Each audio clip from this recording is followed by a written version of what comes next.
Miami. And we're live. Okay, I kind of had to reboot my computer, I figured. Haven't done that in a while. Does anybody know what the developers of Amnesia have been doing lately, ever since they published Machine for Pigs, the sequel to the Amnesia? Just out of curiosity, because when Amnesia came out, there were so many like Amnesia videos and Let's Plays and just all kinds of custom maps.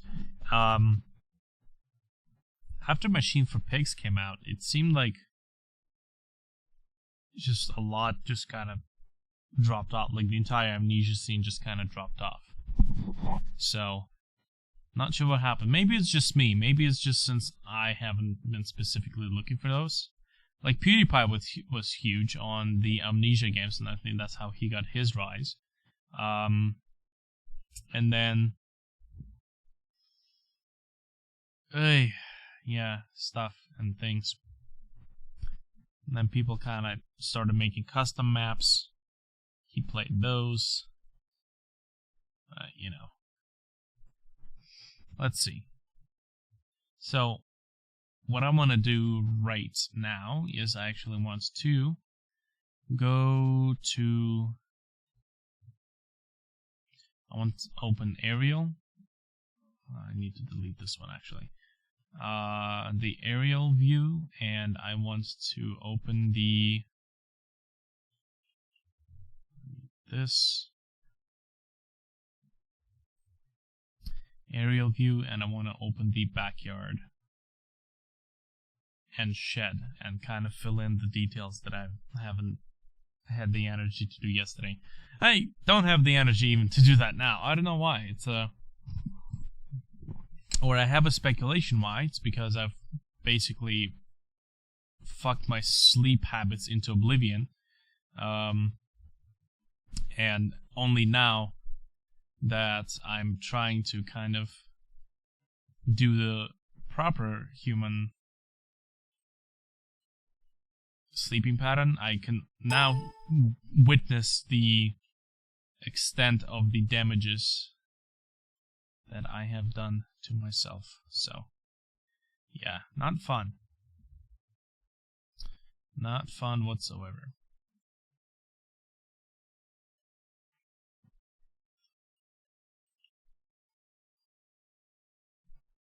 Okay, let's see. So,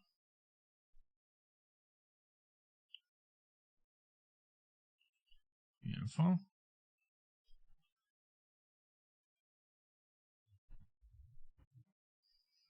Okay.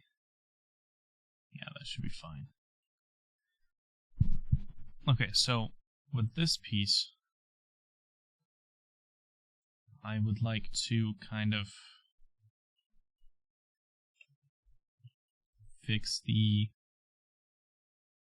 whatever I did here with perhaps something that would make more sense. Just a little bit.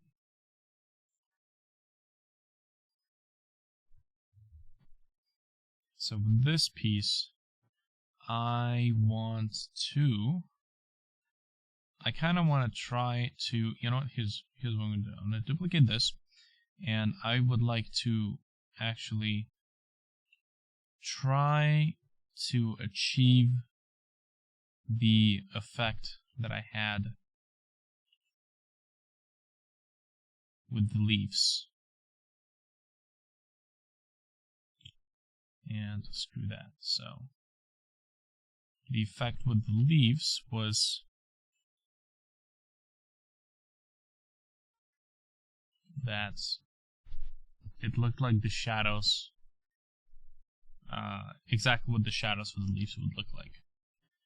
So, brush, scattering, shape dynamic, color dynamic, no, and transfer is a no. Here we go. So now I just kind of have to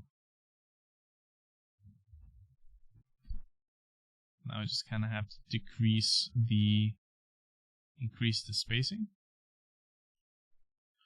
Probably, yeah. Seems like increase the spacing, like a lot.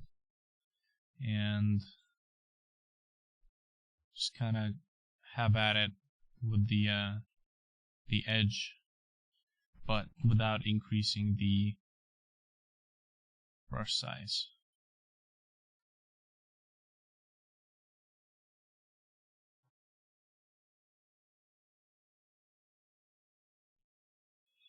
Now probably wants to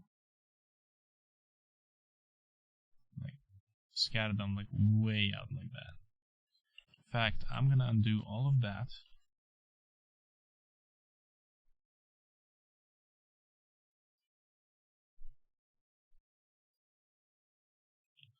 Anyone in the stream right now? I just want to check if YouTube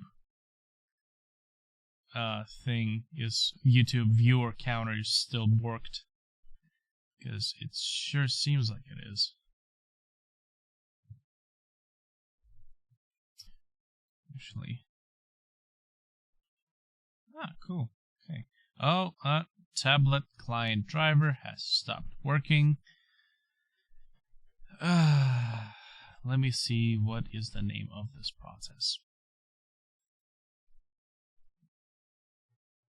Let's see.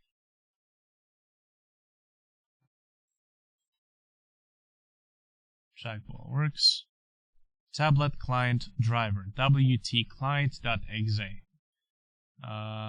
Close the program, and that means that, yep, all of that is fucked up, but wt client.exe, run that again, and that's back. Okay, yeah, crafty. Okay, so I'm gonna probably actually utilize the pen pressure feature,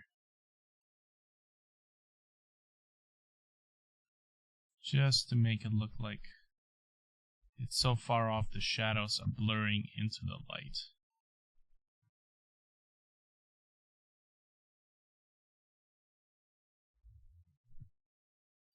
But that kind of makes it look like these shadows are coming from, or the light is coming from the top, which doesn't really make much sense in terms of what's going on the rooftop right now.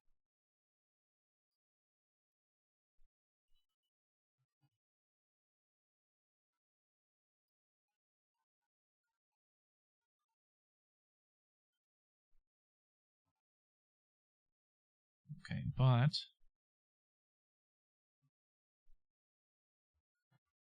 I'm sure with just a little bit of work, we can get this stuff to run. So I'm guessing nobody's in the stream right now, because nobody has commented. Either that, or the delay is so horrible, my message hasn't even reached the viewers yet. Either that, or YouTube's thing is still like as fucked as ever.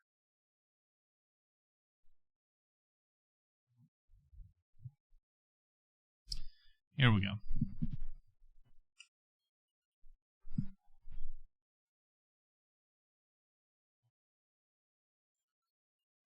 As long as I'm here, I might as well just kind of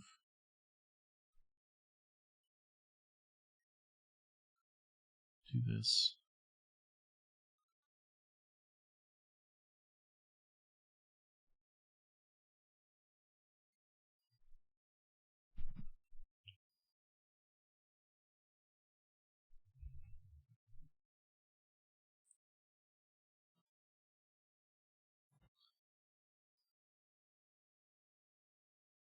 Yeah.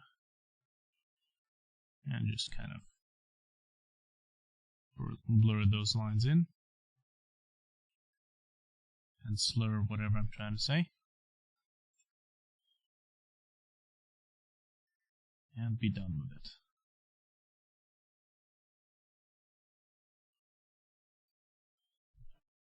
I guess that kind of works.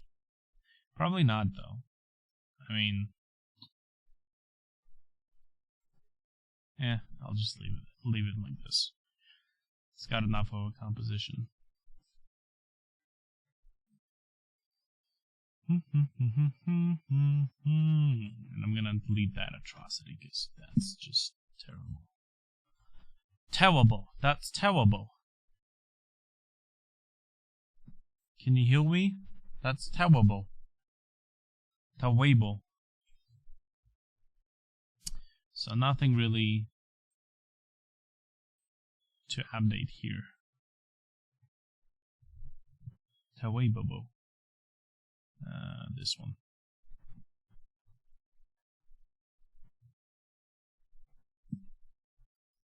Brilliant. Now, with this piece, do the one thing I promised to do and add. Whoops. Add the thingamabob. Actually, you know what? Next time my driver stops working, because I haven't touched Photoshop for like a minute, I'm going to try something else, if I remember to do it. I'm going to try to crash the driver from the control panel and restart that driver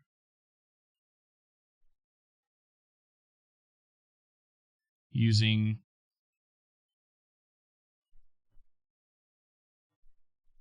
the file that's in there. Okay, what the hell?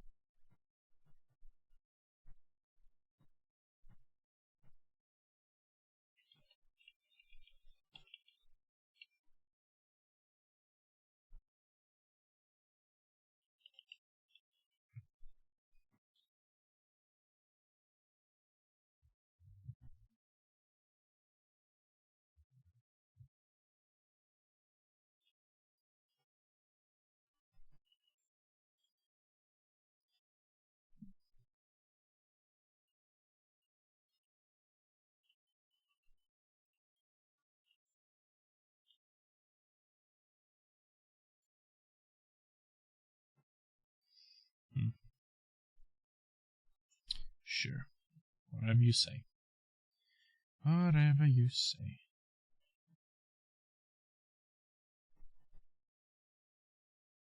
Actually, no. Not whatever you say.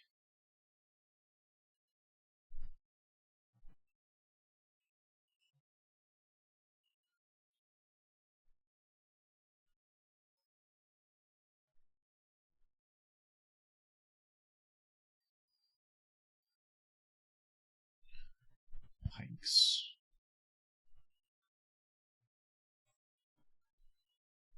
Luckily, this piece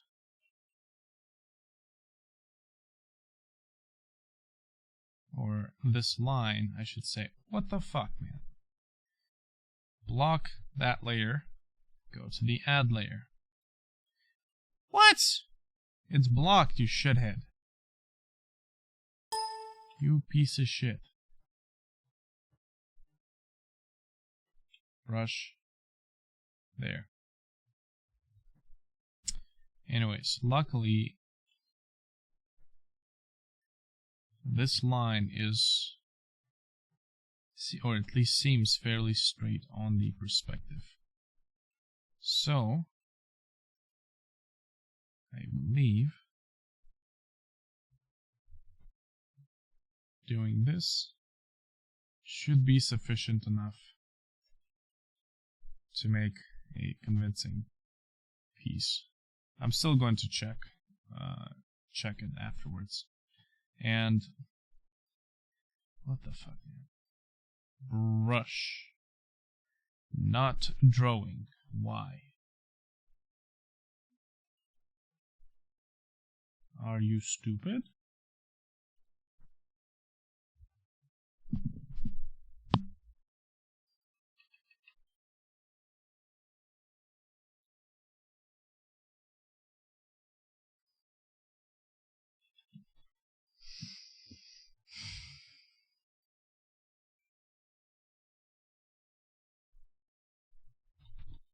Oh, selection. That's right. Yeah, I'm stupid. Hey.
Okay, so what I need now, I need this line. I need this line to, I think, just stay wherever it is. I need a copy of this line right up here.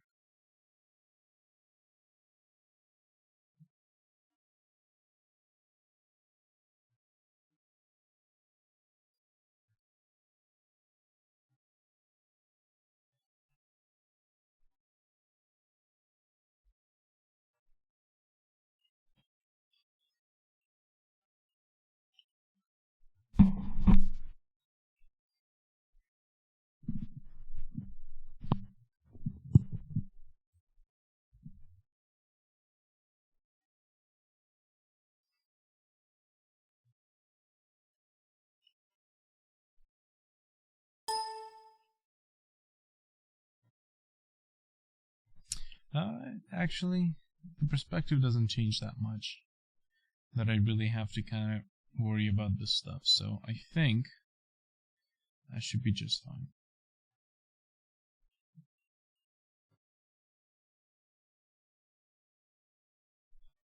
Besides, it's this tiny little bit.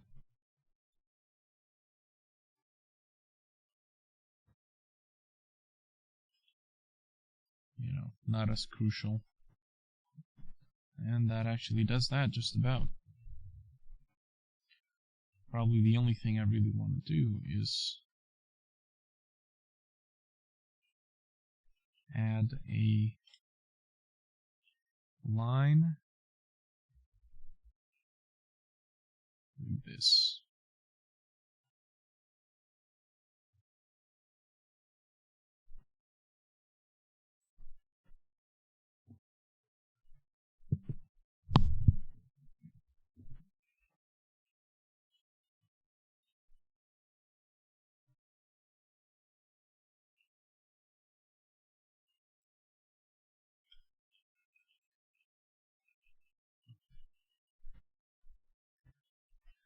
Oops.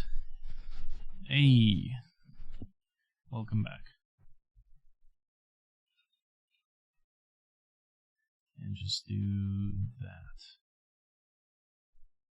It's pouring in there.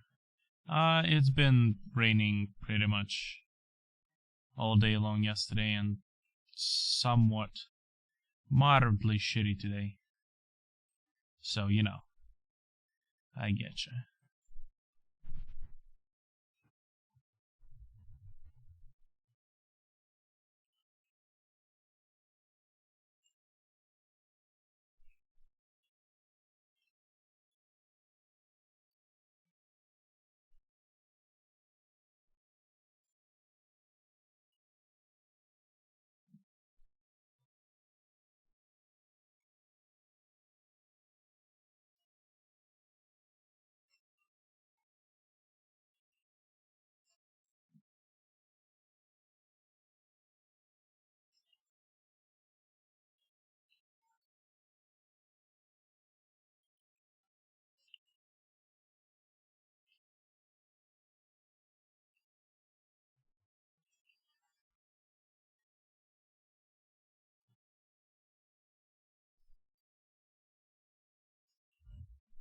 You know, I just realized I should probably just combine the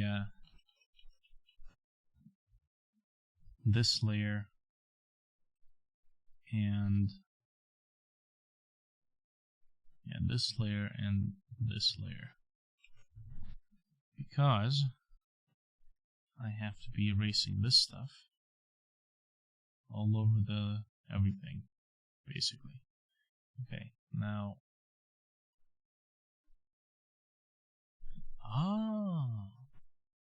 I see how it is. So I have to go to this layer and still fix some of these fuck-ups.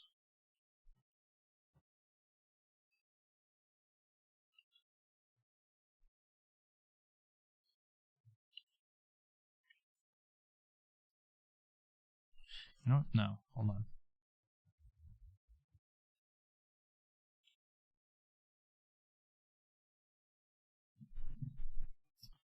I'm going to take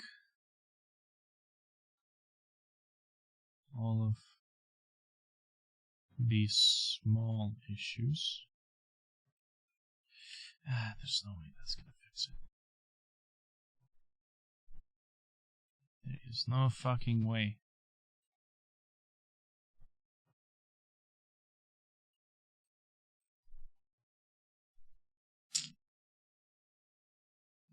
Okay, well, you know what? At least I'll just kind of fix it for this thing.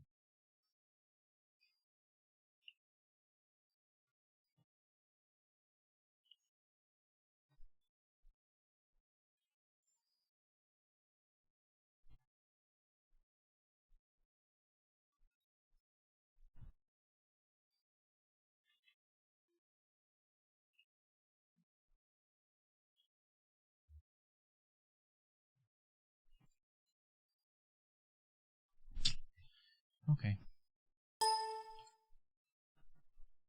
So, now,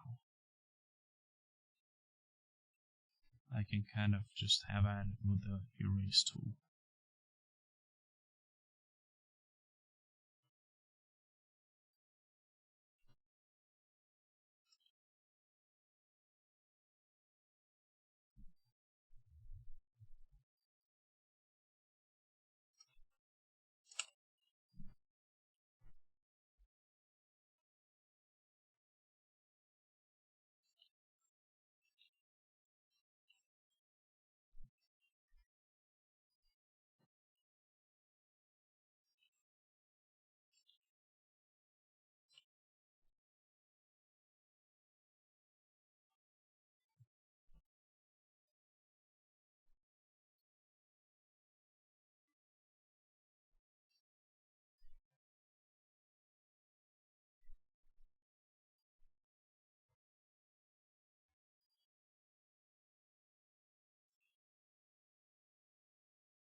There we go.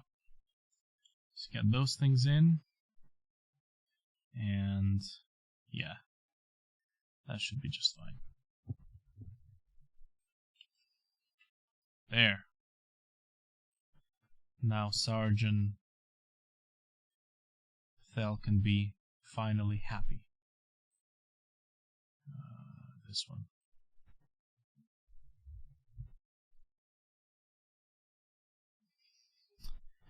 $7 man. 7 o'clock. 7 p.m.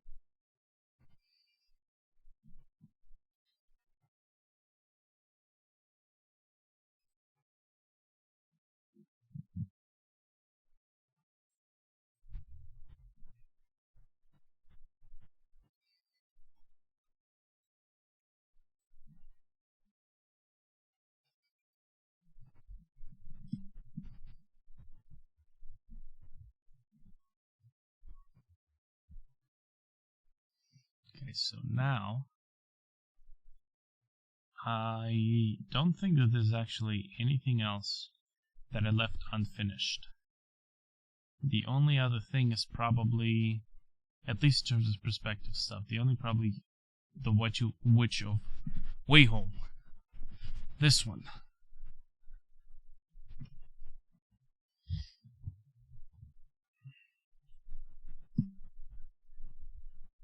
Ah, boy.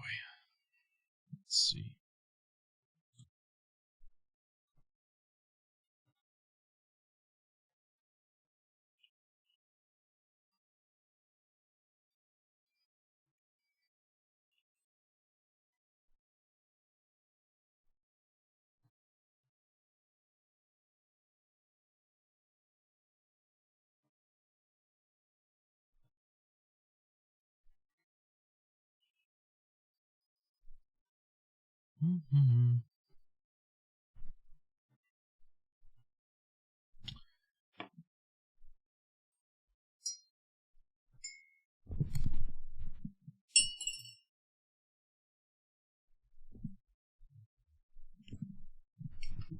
So where did everybody go?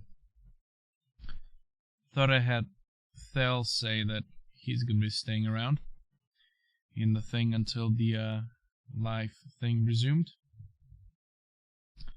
Just out of curiosity.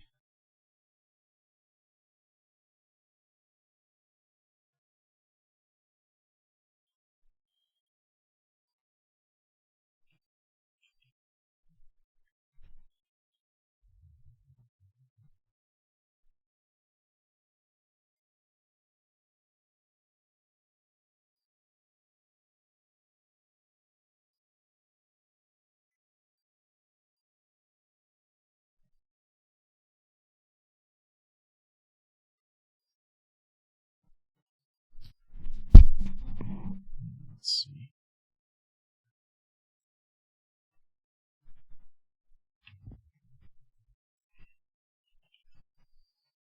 Robes. Not those robes. Old woman robes. Oh god. Why do they always assume it's gonna be a shower robe? Like, okay, how about hunchback woman? Okay, so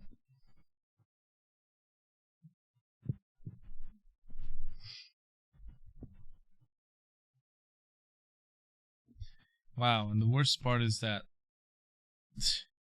most of these were taken from what appears to be a rooftop or someone's window, so can't get any direct images. That just sucks. Oh man. Hunchbacks is just such a painful thing.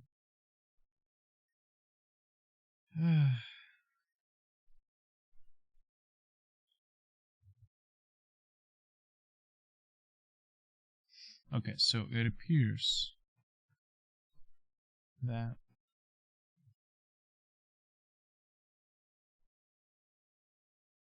I really don't want to look for fat old ladies' robes, but anyways, here. So this appears to be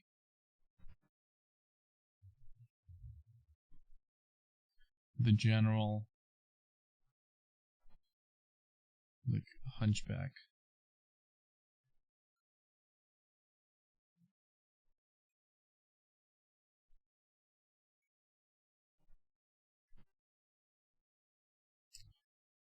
Body build, so to speak. Yeah.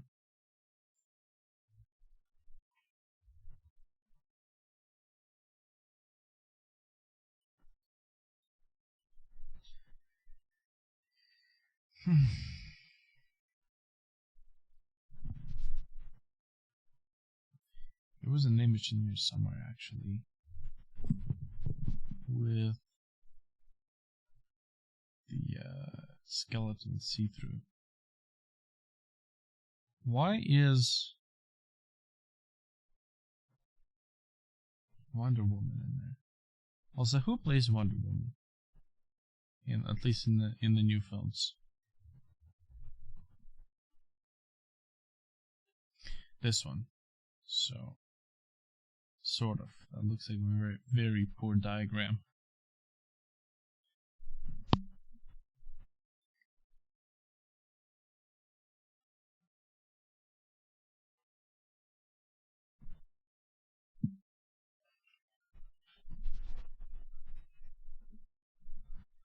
Yeah, that is kind of weird, but can't do much about that.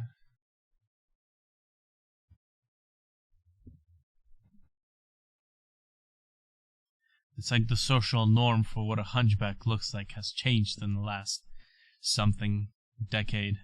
It's like the what like swimsuits and like underwear journals thought sexy women looked like in like the 90s, early 90s have changed.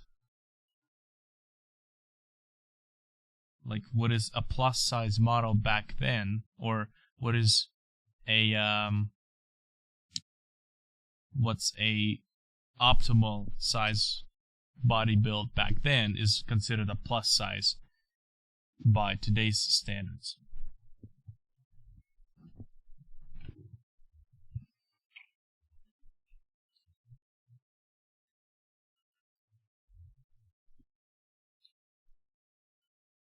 So that kind of goes in there. Actually, there is Witch Painkiller. That character is actually quite fucking terrifying. There we go, this one.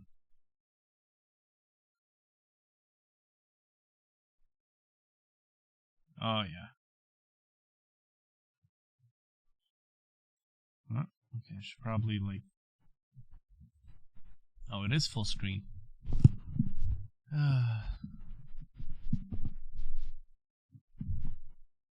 Shit, these assholes have like flying broomsticks. What the fuck? Oh well. Well.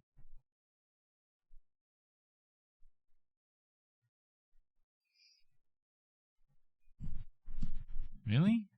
Nothing else? Painkiller Witch. Are they called something else? Ah.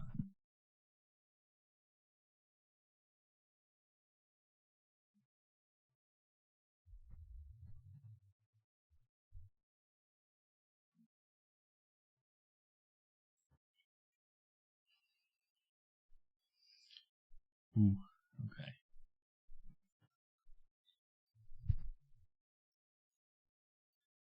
Yeah, she's also much shorter than the player, but...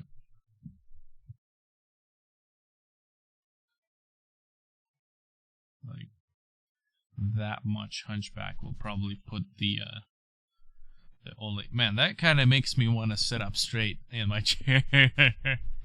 Look at all the... hunchback photos. Let me just say a nice stretch. Oh, I remember an infomercial that played on TV for basically this... It wasn't a bra. It was this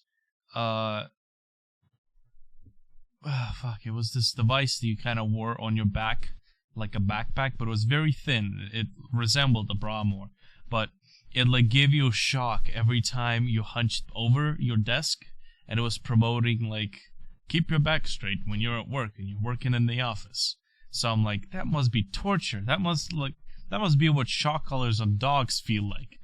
You just like lean over and no, don't do that. Ugh. God, that was a hilarious freaking thing. And what the fuck is this? What the fuck? You know what? Hold on. What is this? WT Clan. Maybe it's not the driver. Just, you know, maybe it's not quite... Okay, hold on. So, I'm going to tablet... Let's see. Trackball. Tablet client driver. So, end this process. So, not even working, but enable this. Yeah, I gotcha. Yeah, it doesn't look like that actually fixes it. Still fucked. But I'm going to test something out now, so I'll save this. I'll still have to save it. And yeah, I know I have to probably put on a new layer. Okay, so that crashed, as fucking always. Because why wouldn't it crash? Enable that, and I will run the 64-bit version.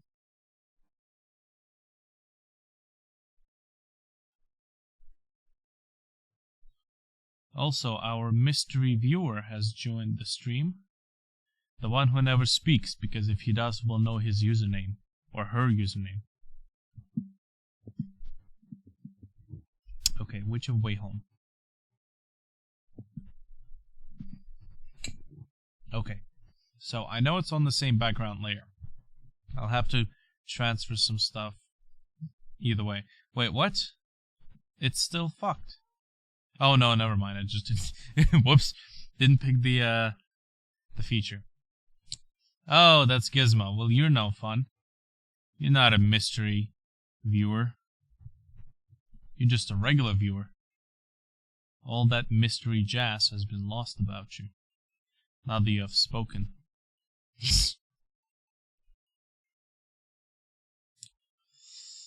Okay. It is the background layer, and I kind of drew this on the background layer either way, so I'll probably just have to... I'll probably just have to kind of sketch this in first.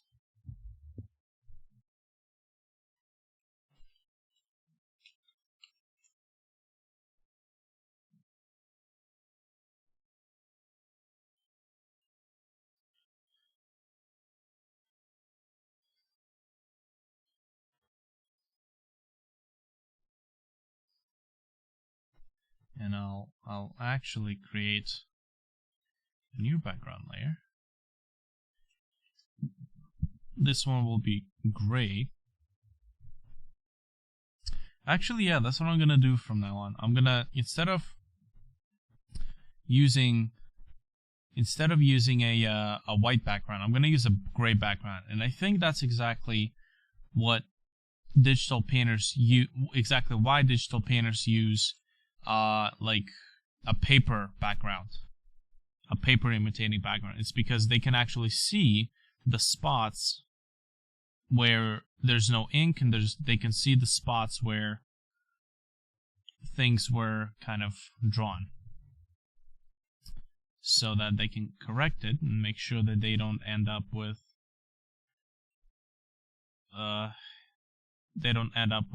certain areas unfilled and certain areas with color and blah blah blah and yada yada yada. Okay, so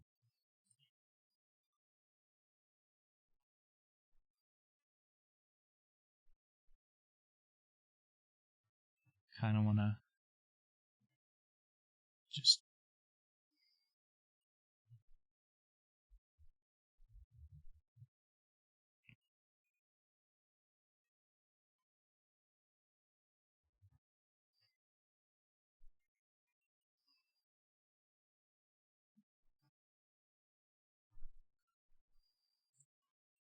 a lot of the stuff I would have had to kind of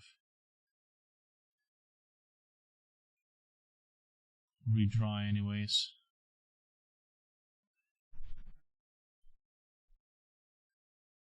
This is the Witch of Wayholm, or it's basically her nickname. There isn't like actually a witch that was used to be known in the town. Essentially, this is the character who the mechanic of her is randomly a new painting will appear in a household on one of the walls. be it like in a chimney room, in a dining room, but on one of the walls, a new painting will appear with a woman on it. Not this woman, but a young woman. And if that painting stays on the wall long enough, the Witch of Wayholm will spawn in the house, and basically she will be like one of those extremely lethal NPCs. So the way to battle her is you need to kind of watch out for any new paintings inside of the house. And if you see a new painting of the Witch of Wayholm, you will have to rip that painting off, burn it, and that's basically it. Just rip it off and burn it. And for that you'll need matches, and for that you'll need a knife. So that's kind of going to be a thing that the players will have to look out for. They'd have to find a knife, and they would have to find matches. Now, it's easy to say, oh, players have to find this, players have to find that. However,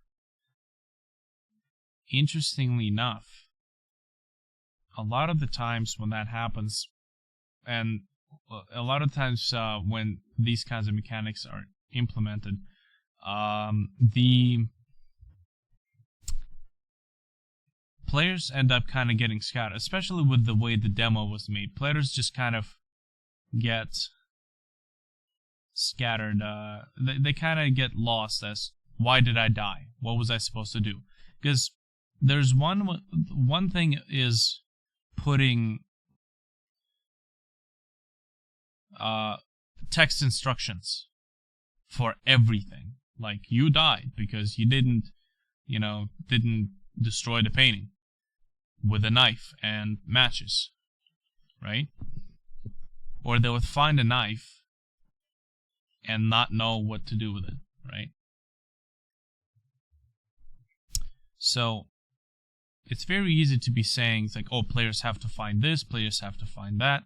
How do they know that they have to find something, right? There needs to be some sort of an instruction system, and be it like a mini tutorial.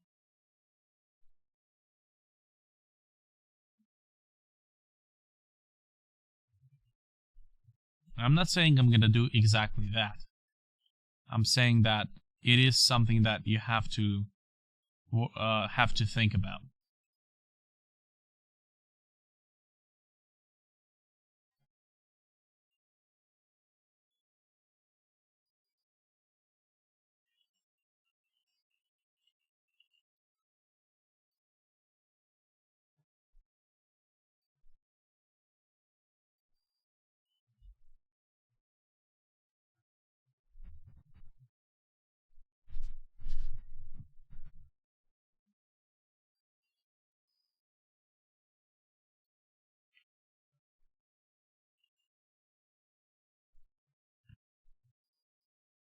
Like, I could probably implement something like, if they find a knife, a dialogue will pop up. Knife picked up. You can use this for cutting things, like cutting off paper and whatnot. Because right now, even with the demo, you can find a screwdriver, and the screwdriver has a singular purpose. It is to unlock the air grates, which will contain a recorder with an Easter egg, which kind of just gives players a bit of an insight of what happened before. It was basically this toy that a kid's toy that could record stuff.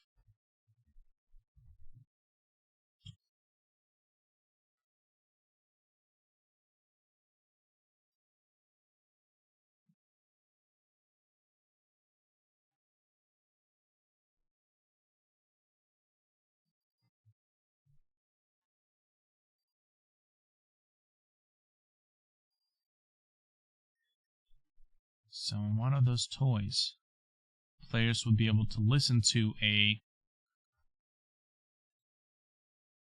recording. Are you talking about whether this game a dual player or the one that I was looking at, the Painkiller? Painkiller is a 2-player game, and it's made by this one studio who's been using kind of like the same engine to make several games, kind of like with the Serious Sam game. But Wayholm is a 1-player game, because, well, it is I think going for a co-op game would have to be very, it's very labor intensive. Like, I already know how labor intensive online games are, or development for online games are, considering that RTAG Rise, my other greenlit game, is a co-op game. And there's a lot of stuff that goes into making a co-op game. There's making sure that players are connected, making sure their inventory is synchronized, dropping stuff. For example, if one player drops something on the floor, you're supposed to send out the message that something has been dropped, the ID of the item that's been dropped, so that it registers on the other player's computer, which should be basically acting as a server.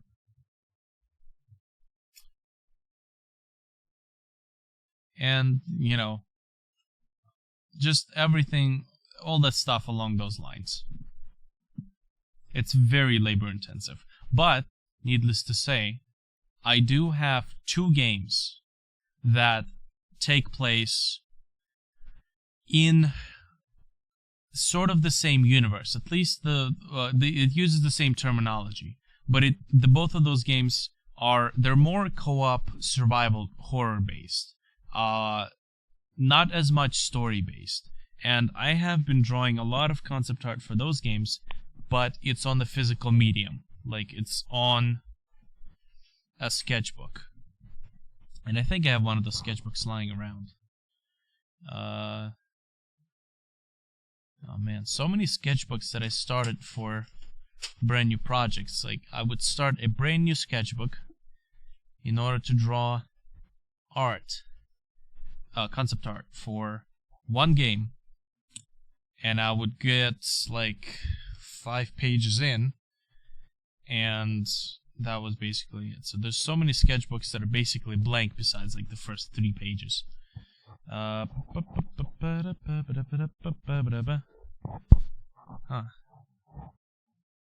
Okay, let's see. I know it's in here.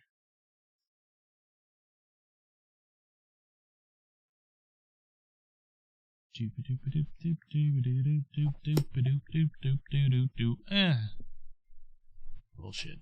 Get off. And stay down. I really need to clean this room. This is like... There's 5 different businesses in this one room alone.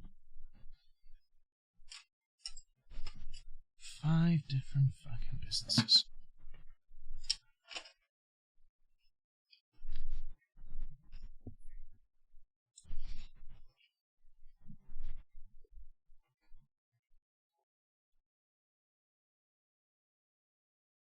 Okay, so that is the sketchbook with all the old stuff. Oh my god, there's a lot of sketchbooks. Wow. This sketchbooks that are so old, their pages are turning yellow. Like, you know something is old when it's yellow.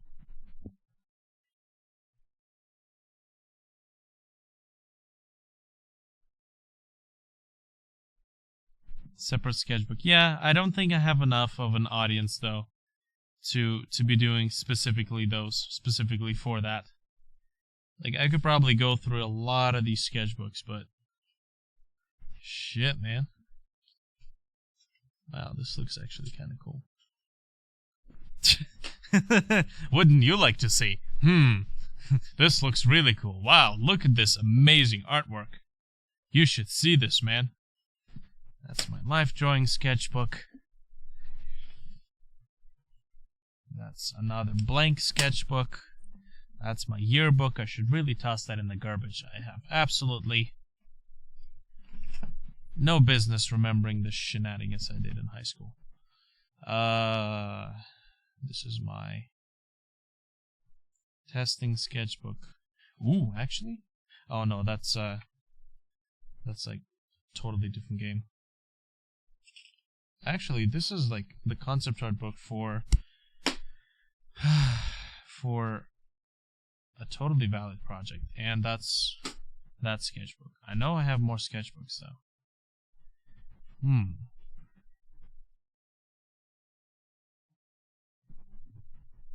Yeah, no, my high school years were full of just me being an annoying little shit. I'm still an annoying little shit. But I just happen to annoy less people because I'm around less people. That is just statistics. Okay, no, I know it has to be in this pile for sure, like 70%. So, let's see. Oh, is this it? A part of this is it?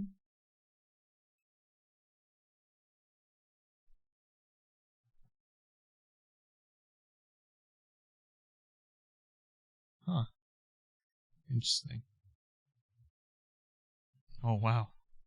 There are so many games. Nightmare Funhouse? Wow. This is a project I totally forgot about. I actually have a piece of art for Nightmare Funhouse. I was making this game. Hold on a second. I was making this game in FPS Creator. Like, it would probably be in 2014. Nightmare Funhouse. Holy shit, it's actually here. This was the main menu for this game. Yeah, I get, like, distracted way too easily. But do you know how much work actually went into making this scene? This was the main menu. Like, there was supposed to be a giant clown head on top of this house. This was the main menu for this game, made in FPS Creator. Like, if anybody has ever played with FPS Creator, it is extremely fucking hard to make any custom content. Not that it's hard, it's just very tedious. You have to convert 3D models into some old-ass proprietary format. You have to make text files that take that format into something the engine could recognize. And there was just so much work. It was just cringeworthy. I can't believe I was making this project in FPS Creator. That was not gonna work out very well. Like, oh, here's the actual clown face. If I can find, yeah, okay, that was kind of that. But I actually had somebody working on the clown head. Fuck. Well, I guess that's what this particular video is going to be about. Just me going through old memory lane. Final models. If I actually had a DirectX. Oh, clown head. Yeah, but that's a Maya project. I can't really do anything there. Hold on, just out of curiosity. Level exports. Pre-level export. No way. No way. Is that an executable? Oh, please tell me it can run. Oh, please tell me it can run. And please tell me it's not going to run in full screen, because OBS can't capture that. Oh, no way. Oh god, no. Wait. New game. Jesus Christ, this is like...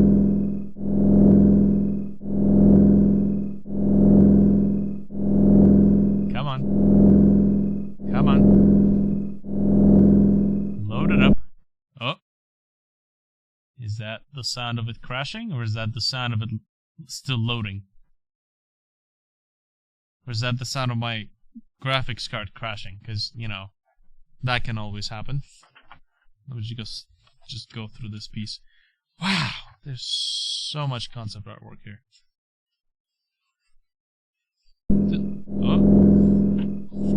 See, I think it's still loading the main menu.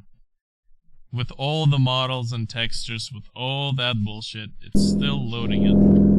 Wow. Also, kudos whoever was doing sound design, because they have managed to make the most annoying loading sound screen ever. You know, it's like the engine from the 80s. I'm just going through this stuff. Yeah, something tells me it's not gonna be easy.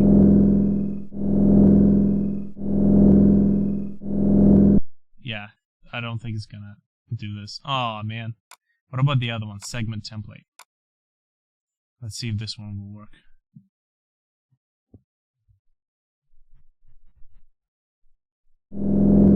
Okay. New game, I guess. Huh? Ooh. Okay.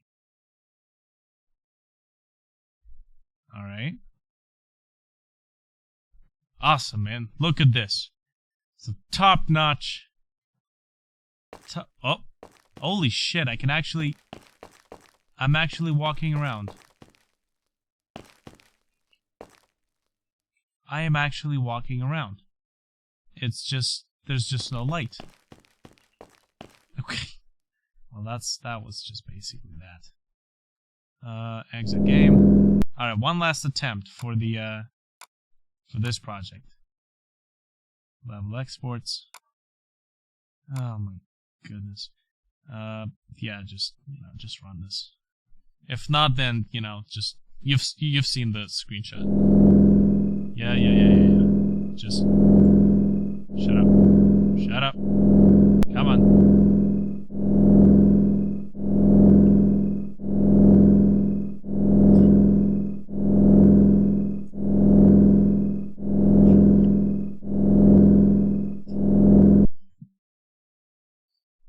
Yeah, no. Fucking beautiful is what it is.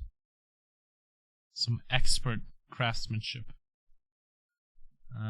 This would be the Artag Rise. Concept art book. Fucking hell, man. I can be excited all I want. Just, if I don't have shit to show. Well, there's the orchestra of bullshit sound effects again.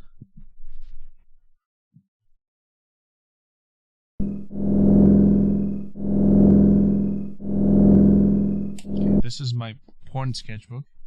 Can't really show that.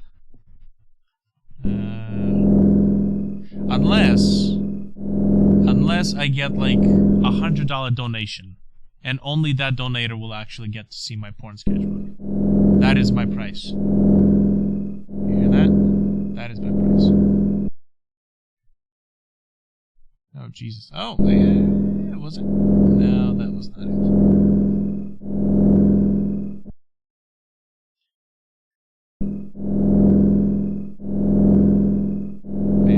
I forgot just how much I loved inking, which is why I think digital art is kind of appealing, because it's a lot like inking.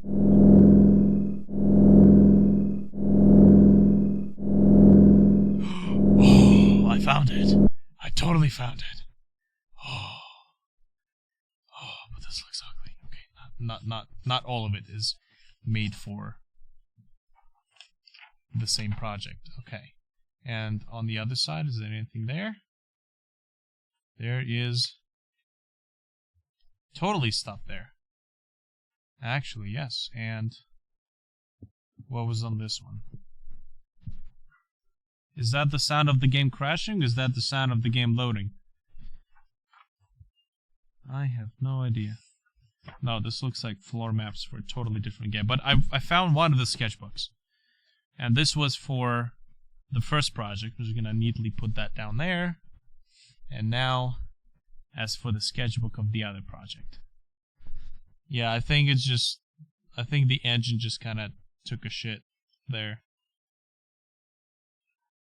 You go to hell! You go to hell and you die! That's not the sketchbook. Yeah, I think it just kind of just gave up. Even the... Oh, we're having progress. We actually got progress. Okay. Okay, we're getting there. We're fucking getting there. Oh, good God. Ooh. Okay, this looks like...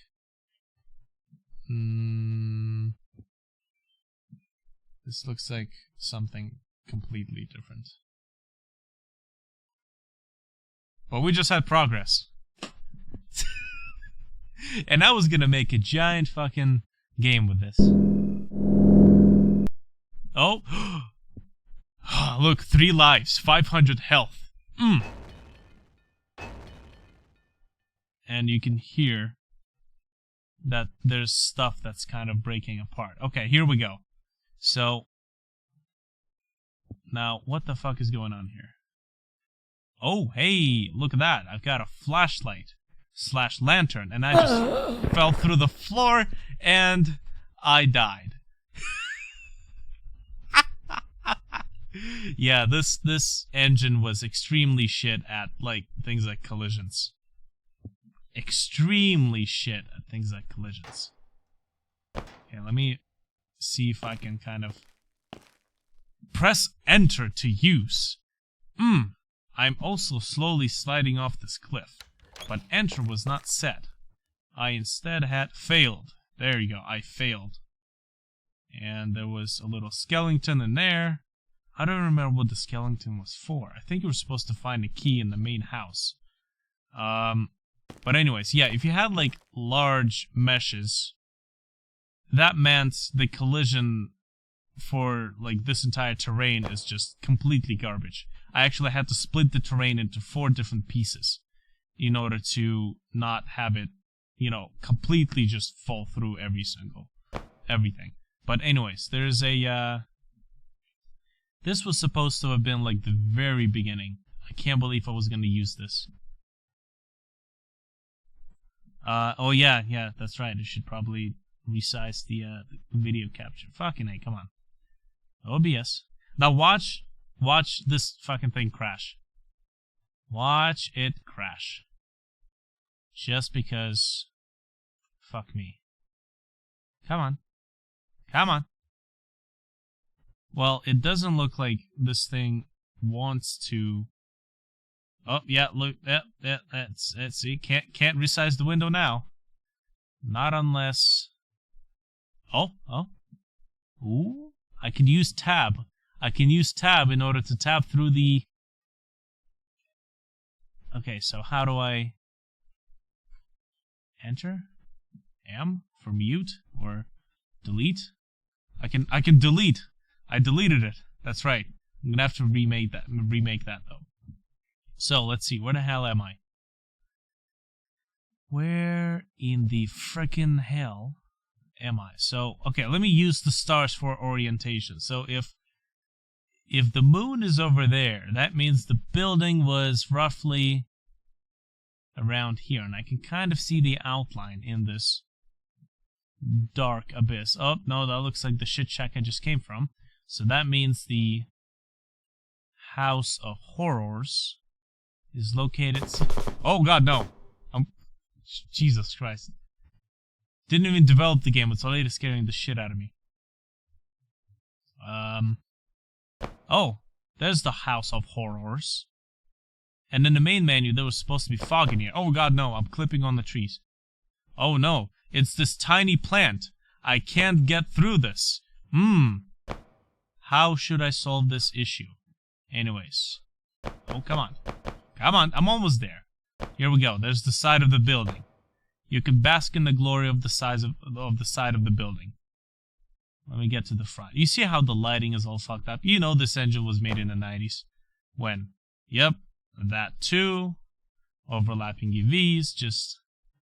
And finally we made our way to the front of the building. And no, it's not upside down. Locked, door locked, requires a key to open. Hey, it actually has the clown hat on top of it. I can't see it very well though, but, you know, that's the only piece of 3D modeling hardware that the guy actually did. I can run! We can make progress. So that was what, like 7 minutes of just loading this one level? I can't believe I had this. I was using this to make. There's actually a few like indie games that were made with this, and they were made pretty well, but they were pretty old, and I can't seem to fit my giant fat ass. And apparently my forehead's stuck in the thing. Great. Okay, I'm done. I am done. That's it. Just goodbye. That's it. That's all I want to say. I want to see the comments that you people posted about this, because, you know. Oh, God.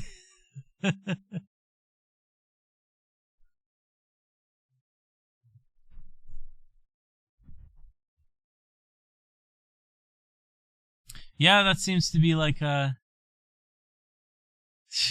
Yeah, that seems like a theme with, but you know, I'm learning not to do the whole complete pitch darkness for setting up the scary mood. I'm slowly learning. Alright, so I have one sketchbook. I'm just gonna quickly skim through these other sketchbooks just to see if I can find some shit.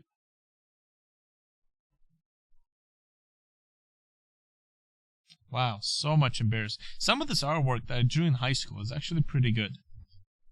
And the only reason I think it's pretty good is because I think I was just kind of drawing out of intuition, not actual skill or knowledge how to draw something. It was just kind of, if it felt sort of right, it just kind of went with it. And you'll never see the atrocities that is my teen transitional age. Oh god, so much porn. Let's see, what is this? Ooh, this looks cool. Ah, expressions. And more garbage. Okay, so here, let me open Photoshop and just kind of makes. Oh god, exciting. Excitements. This was for the movie / web series. There's my my little Stargate fan project. Still gonna kind of want to make that there. Blah. Blah, blah, blah, blah. Okay. Oh god. More stuff that is totally not porn. Ooh. What is this? This is Artag Rise. Not useful. At least not now. Bear with me, people. Almost there. Wow. Here's an entire sketchbook that I wasted on live drawing. And the only reason I'm saying wasted on live drawing is because there's a lot of pieces that you do in live drawing that are like 5-second drawings, and you spend an entire page on a live drawing. Like, I would have probably just brought a stack of paper instead of, you know, kind of using the sketchbook, because that's just kind of, you know, you're never gonna open up that sketchbook to take a look at your previous live drawing experiences. No, that's just, you know, it's just trash at that point. Can't even reference most of that stuff. You can only look at it and cringe at how horrible it was. Not to say that it's useless learning experience or useless knowledge. It's just that you can kind of look at old pieces of artwork and kind of see the things you did wrong. And there's pieces of artwork that you just can't learn anything from. Huh. Lots of interesting stuff.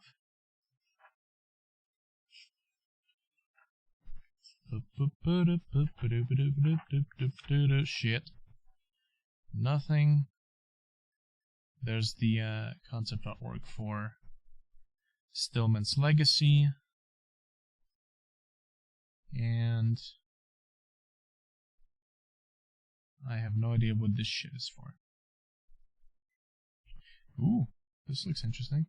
That's something else. Alright, Last one.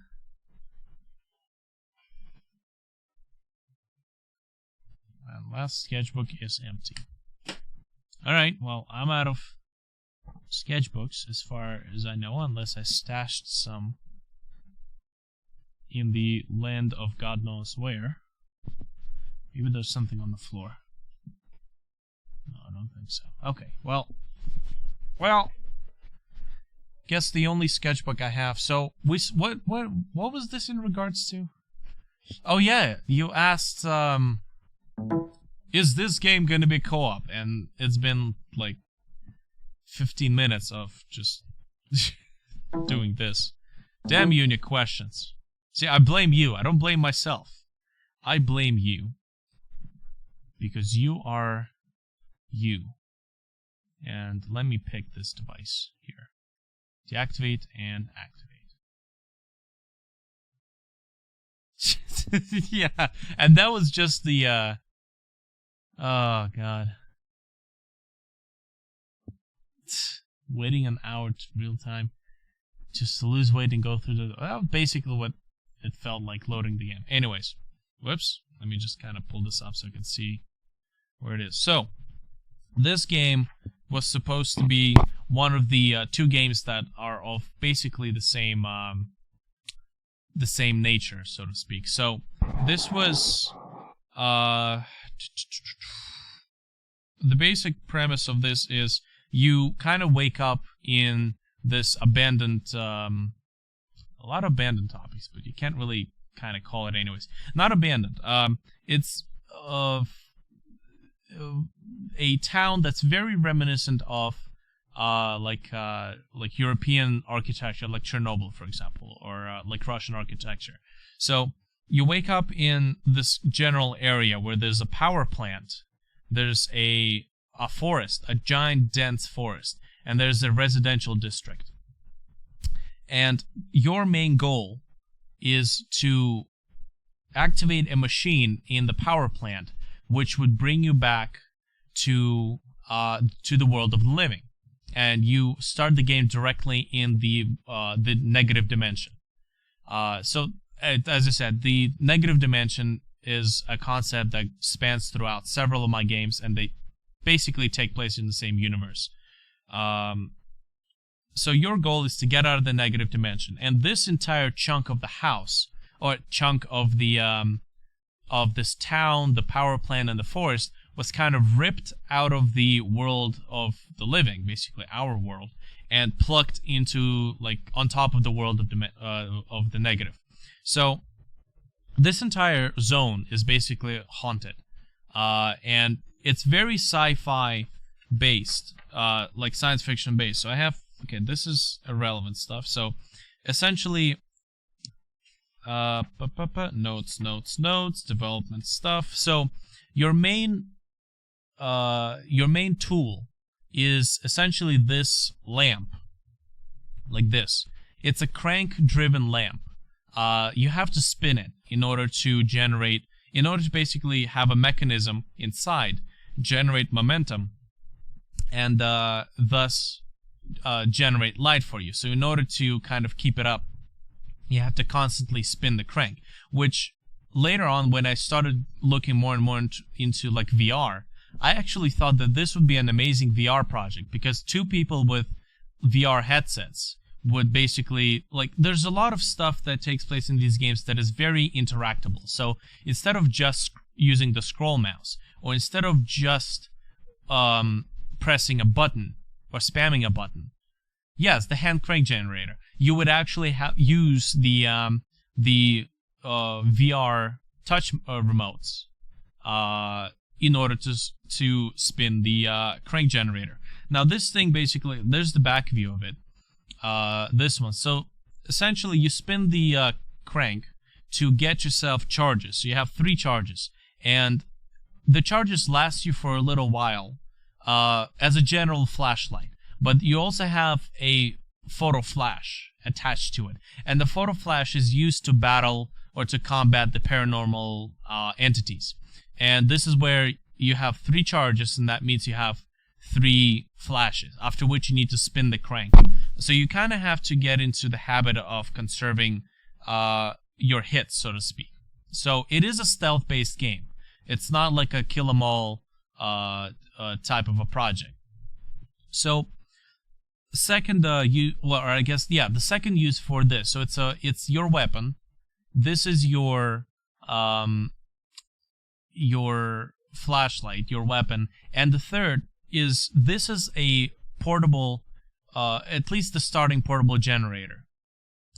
Yeah, it's a little steampunkish, but it's electronic stuff, because steampunk basically says nothing is electronic, or you like skip the whole electronic area and just kind of stick with steam engines. But yeah, the style is it is pencil marked, so it's very it's a little hard to see with the webcam, unfortunately. So you essentially, this is also your generator. So you can plug stuff into the or you can plug stuff to this lamp and use the onboard battery to power different terminals and different items in the world. Or you could scavenge for raw materials in order to make these things. These are basically generator cranks, where you stick a bunch of batteries in the milk crate and a hand crank generator, and you carry these things around.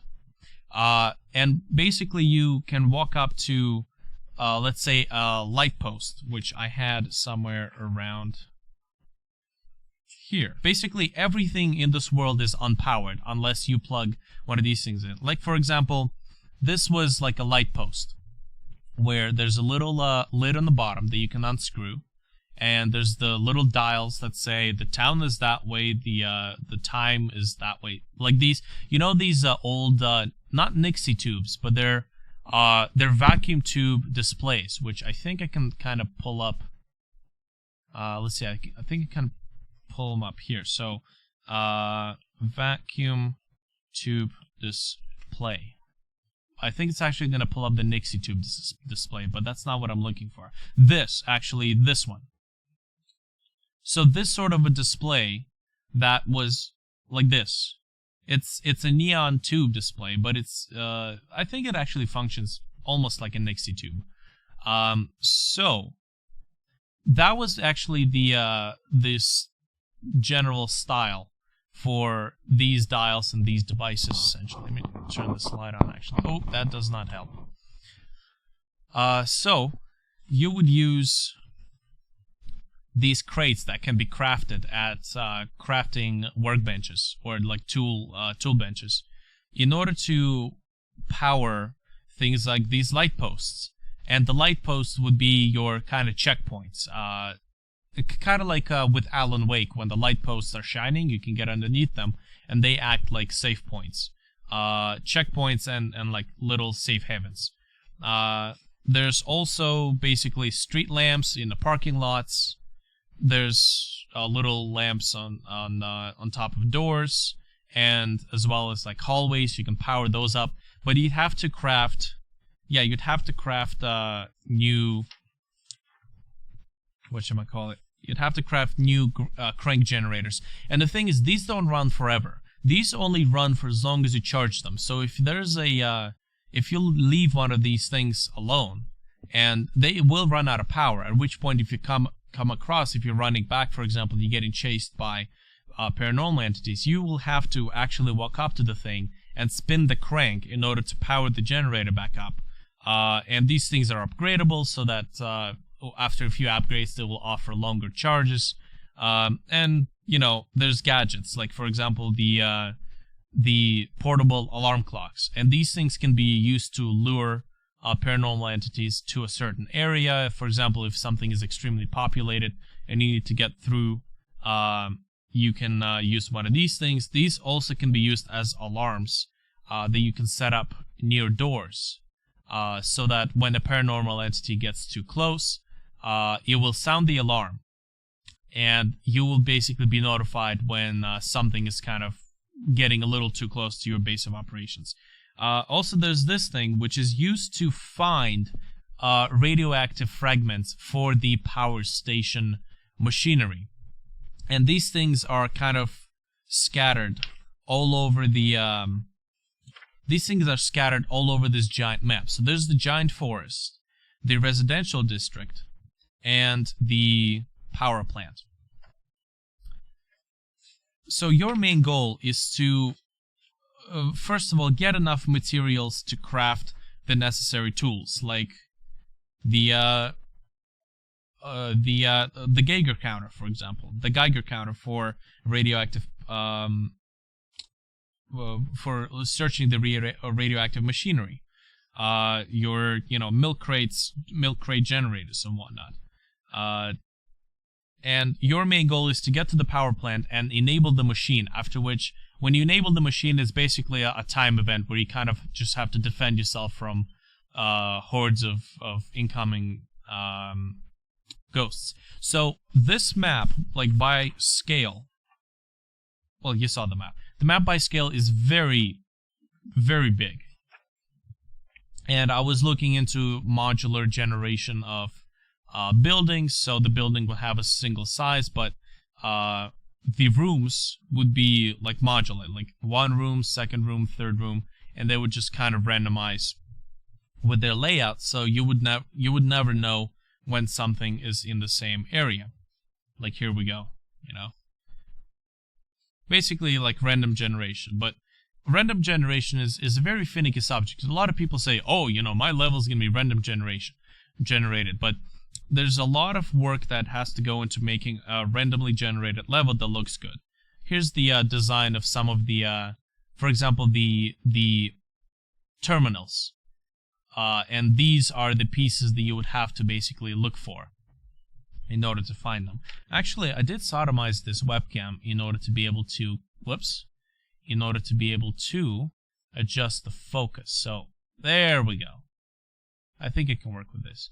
So, these are basically the pieces of machinery that you have to find, like, the terminals for. So these are the workstations, or the mainframes. And this was the level layout for the power plant, because the power plant is basically one giant building that's kind of takes place in sort of like an abandoned pool, and the architecture in here is very reminiscent of like the Chernobyl and the Pripyat. What's the town name? Oh, is it actually Chernobyl, or no? There's an actual name to the town. But anyways, like there's a lot. Like here's, for example, a list of items that I had to model. Right, this was kind of getting into the area where I didn't get into a project just willy-nilly. I actually made a list of all the things that need to be modeled, like tables, couches, beds, lamps in corridors, and like tabletop lamps, bookshelves, desks for studying, like study desks, because work desks and study desks would be different. Nightstands, low entertainment stands, which are like very popular in like USSR type of households, like way back. Here's like a thumbnail of a first-person perspective of the pool with the giant kind of nuclear power generator just hanging off the top. So I have this extreme fascination with reviving old, dead, or dormant technology. Like I remember I watch a lot of these YouTube videos where they take like old motorcycles or old cars and they bring them back to life. They actually make them function again. And I have this weird fascination of making old technology work again. And this was one of the games that basically evolved around that single concept. Very science fiction based, very kind of just controlling the environment, so to speak. And it's like I have this interest in making a world more interactable. Like sometimes there's science fiction games where computers are just props. You can't control them. You can maybe turn the screen on and off. You can't really do much. But I like to, like when it comes to technology, I like to make more interactable stuff. Here's another view of the generator, and this was all like pencil sketched. And I think this is actually it. Yeah, this was it. And there's the giant grease stain because I was, drawing this in like some restaurant probably. Oh my god. And I have the other project, which is located on the other sketchbook, which I can't seem to find now, but that is also a co-op game. And this game that I just told you about, was supposed to be a co-op game in on itself. Now, I haven't been in the live view, so I couldn't really see your comments. Let's see, what did I miss?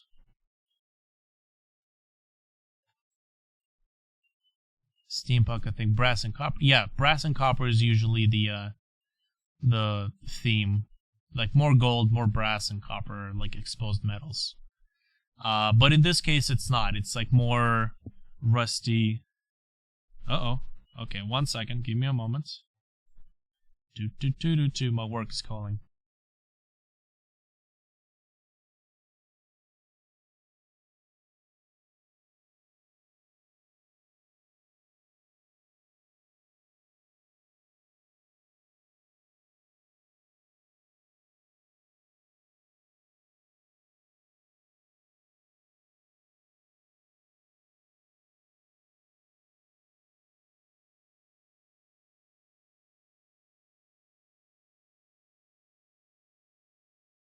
Oh, I actually got a... Damn, I got like an 8.5 hour shift tomorrow because somebody needed my my help filling the shift. So that is a very good shift. That's like 8.5 hours because my previous, like this week was kind of very skimpy on hours. It was not very good. And I was actually gonna make, I think, under $100 this week because it is a part-time job. But anyways, let me see what do we got in comments. Steampunk, I think, is Victorian. Victorian, but not electronics. It's more like steam engine and steam tools. Like this is anime, which is a bit more classical. It's called Steam Boy. And it takes place in a steampunk universe, but it's really well animated and it's really cool. So there's very little in terms of electronics taking place in the steampunk universe. It's bulky looking, more metal and wood. So he's cursed. No, can't say that I have. Sci-fi is like thin aluminum, sharp, smooth angles with lights. Yeah, I guess I'd say. But when I say sci-fi, I don't mean sci-fi futuristic. I mean sci-fi is in science fiction. So there's actual science behind what is happening, not just futuristic lights and lens flares and whatnot. That's very kind of, that's only a one version of science fiction that you can get.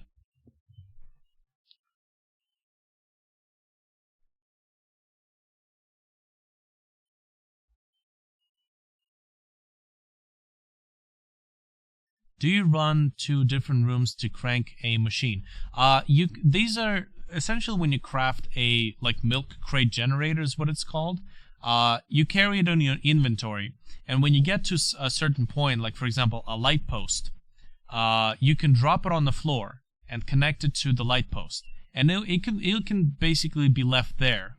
You can crank it up and leave it running, and just have it like a checkpoint. So when you get to that light and you're being chased by enemies, you would be able to quickly make it crank it back up and have your little checkpoint and little safe haven.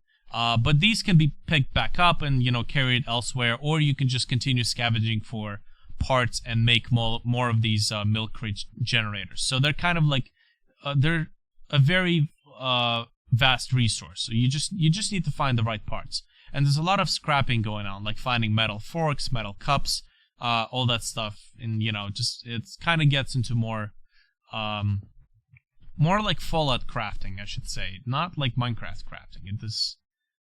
There's no, like, digging or food discovery or cooking. But yeah, your main goal is to find all parts of the mainframes using the Geiger counter, and activate the machine that will essentially teleport you back to the world of the living. So I find the whole idea of when the experiment was done, or when they ran the experiment the first time, the accident basically teleported the entire region into this world of the negative.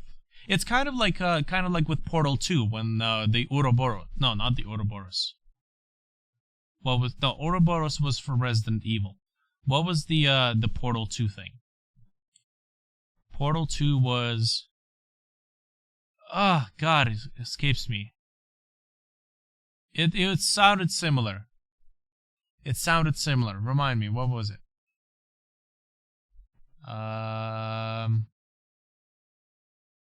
Okay, hold on.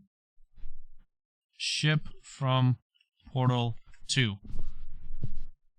The ship is Borealis. Or Borealis.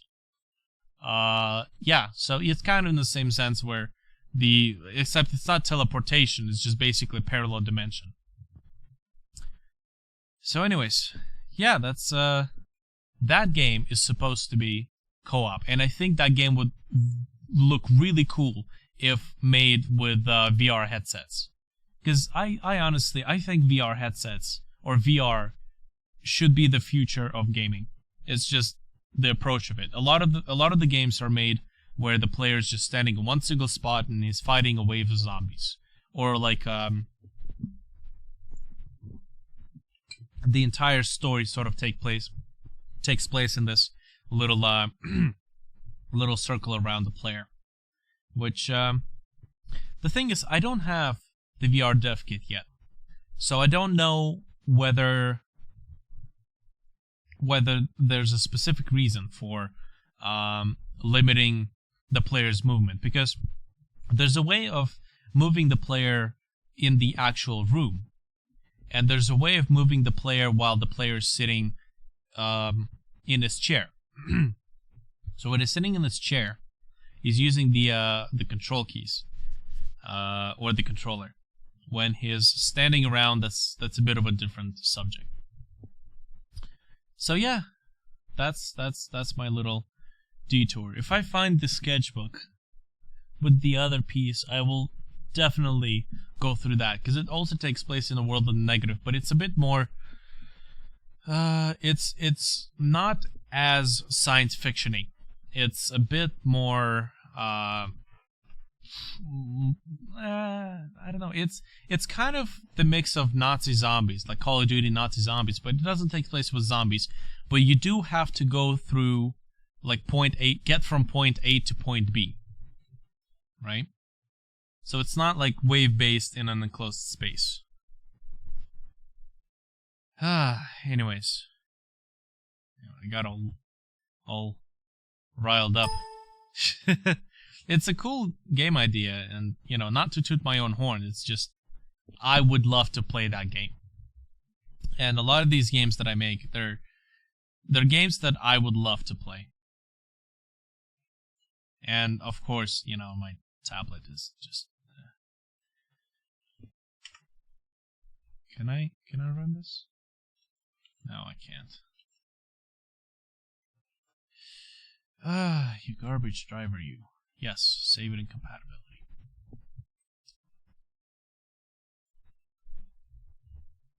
And, of course, it crashed. So let me just put this back up. Damn it, man. All this talking is just ruining my recovery. So what is today? Today's Friday. I got a shift tomorrow, which means that shift's going to be added to this week's pay, which means that I will have a little bit of leftover after paying my parents that $100 a week. So, good day. All in all, it's been a pretty good day. Yay. Okay, so, and that was the mouse, and here we go. Pressure's back. But this is Wayholm. You know, I have to concentrate on Wayholm. As you can see, lots and lots of game ideas. But I have to kind of concentrate on finishing one project. This is actually the kind of game I would totally develop with multiple, like with people in my team. And my general goal is to buy a house and outfit like the living room. Like, I honestly have no concept of dedicating the entire house for leisure, right? This has just been my entire life. I cannot dedicate the entire house. If I have usable space, I will use it for a purpose. And like, I want to buy a house and outfit, for example, the largest room, like the living room, into a game development studio where I would hire people, like maybe a programmer and a modeler, you know, like depending on just budgets, really. A modeler, programmer, and like texture artist. And we would, I think texture artists and modelers are usually kind of, they can do like both each other's jobs. Or at least the modelers are usually trained in like art, concept art and texture creation, considering that for their portfolio they have to create textures.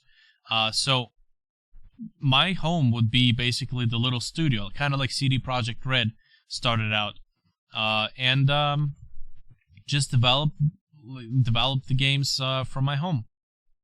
That is my goal, and then, you know, kind of head off from that point with the development further down the line. But you know, that's the future. For now, I gotta get this stuff out. For now, I gotta make this project profitable. Okay, so let me open this thing. So what do you guys think? What do you guys think of the project, the co-op project?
This actually is a very tiny body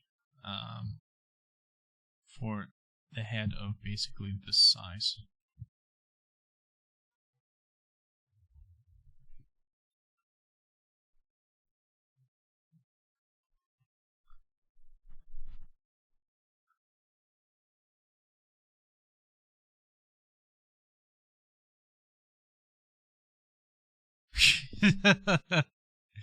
Yeah, I've had people do that. Yeah, fucking, I'm the idea guy. It's like, well, you can suck my shit, guy. But do you know how much fucking work goes into creating a game? You little shit. Or you should have said, like, if I'm making a game, I'm getting paid for it. Ain't fucking working on commissions. Because that's how most of the studios develop games, actually. Like, most of the studios, they're not like huge like idea generators. They're mostly labor for hire. They would basically script writers would come up with a story that would go to producers, because producers are the ones with the money. The producers hire a game studio to develop the game. So the game studio will create the concept art, the models, the audio, music, everything. So most of the studios out there are actually studios that are being hired to produce games. And few of those studios are basically studios that develop their own stuff, their own ideas.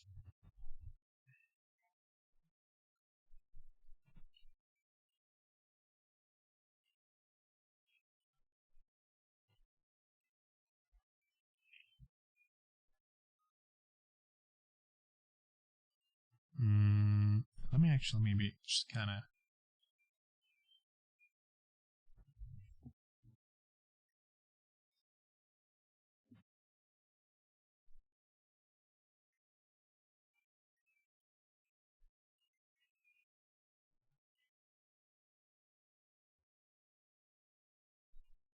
bring that back in here. Bring this one kind of over here. And have... I don't know. Here, let me just get rid of this stuff.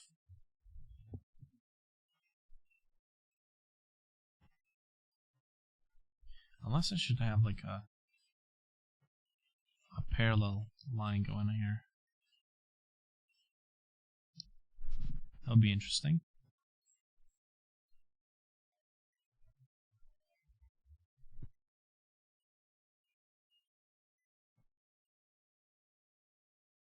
Just make sure that the hand is not too small.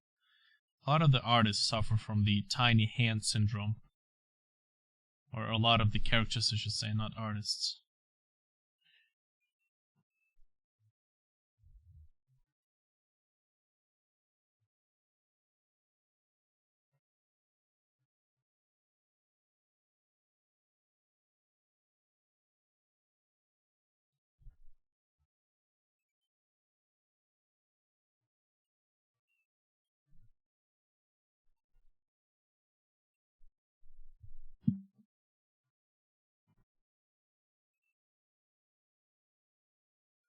Dedication to finishing.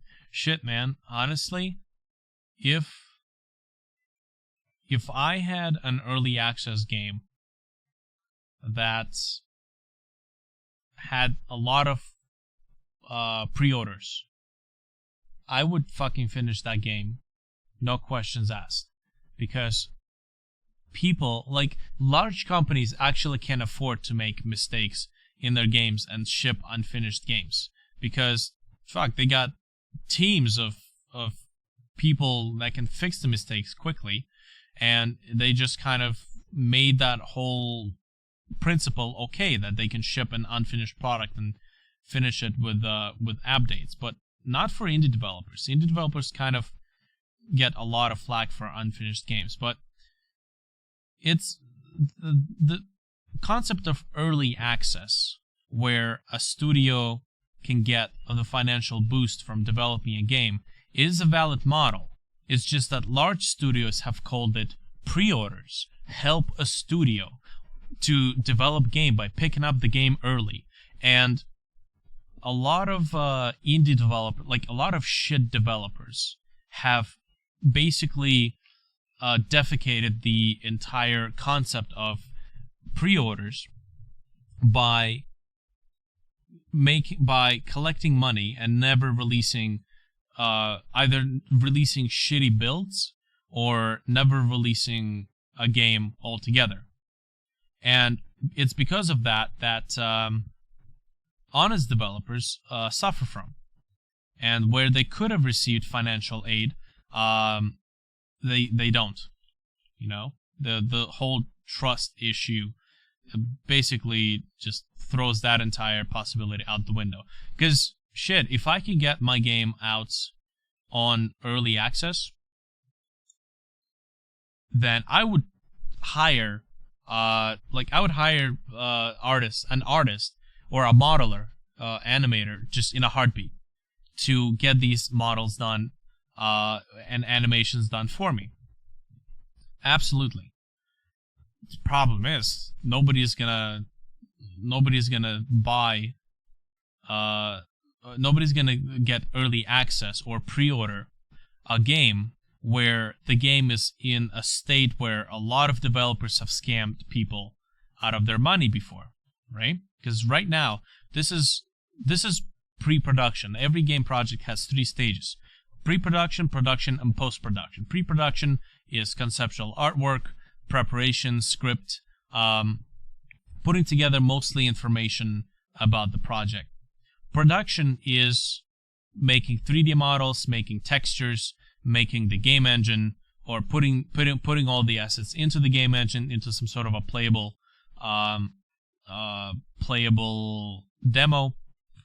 Post-production is trailer, music for the game, sound for the game, and like voice acting, which is, it's a lot of this stuff is just all over the place. But anyways, I kind of lost track of where the fuck each arm is. So this arm is supposed to be here. Actually, that is the shoulder. Here, let me just kind of, that is the shoulder, and this is that. Also, another problem with indie developers is promoting your game or getting people to follow your game project. It is a huge issue. Marketing costs a hell of a lot of money. And I've done marketing, like Facebook marketing. The feedback is very few and far in between. It's very hard to target the right audience. It's very hard to form the right ad campaign, especially when the game is very early in development. Like right now, concept art stage, right? This is basically, this is just one model out of all the stuff that I've drew. The Laughing Man. This is just one single model. So showing this off as something that would be in the game is very unconvincing. And this is why growing an audience is also another huge part of game development. Yeah, lots and lots of work. Lots and lots of work that has to be done.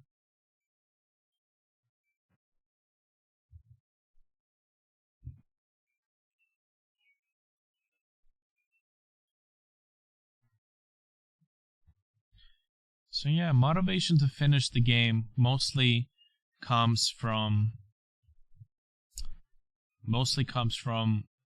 either a project that you can afford to make for free, and a project that drives itself with inspiration and just, commitment to your own little game, or a project that is profitable. And the argument that people say, it's like, oh, if you love what you're doing, you should do it for free. It's full of shit. If you love what you're doing, you should make it earn you a living. And the same thing comes with game development. There's a lot of games that I would love to just do for free, like the Hollow Creek Haunted Mansion. It's an online game. I could easily just rent an online server to host the server file and play that game for free with friends and just, kind of promote it. I would probably put like a few ads on the download page or the updates page, but nothing more, right? Just maybe a few little bucks from the advertisements so that the game would pay for its own servers, right? Which is like, what, $5.99 a month. So yeah, Wayholm right now looks like a profitable project to work on, which is kind of why I'm concentrating on. Artag Rise is definitely profitable, and it is easier to develop because it's a 2D game, and I've kind of been already working on it for a long time. A lot of the code has been already done. In fact, even the co-op version or co-op features have already been finished. It's just the let me actually expand this thing. I need a little bit more space. Percent. 10%. Yeah, sure. Oops, that was the width.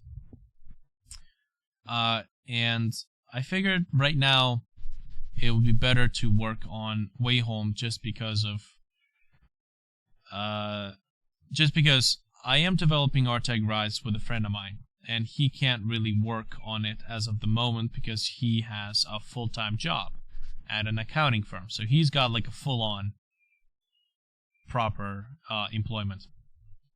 Unlike my lazy ass. Not lazy, but, you know, unlike my unemployable ass. So yeah, it's motivation is whoops, okay, wrong thing.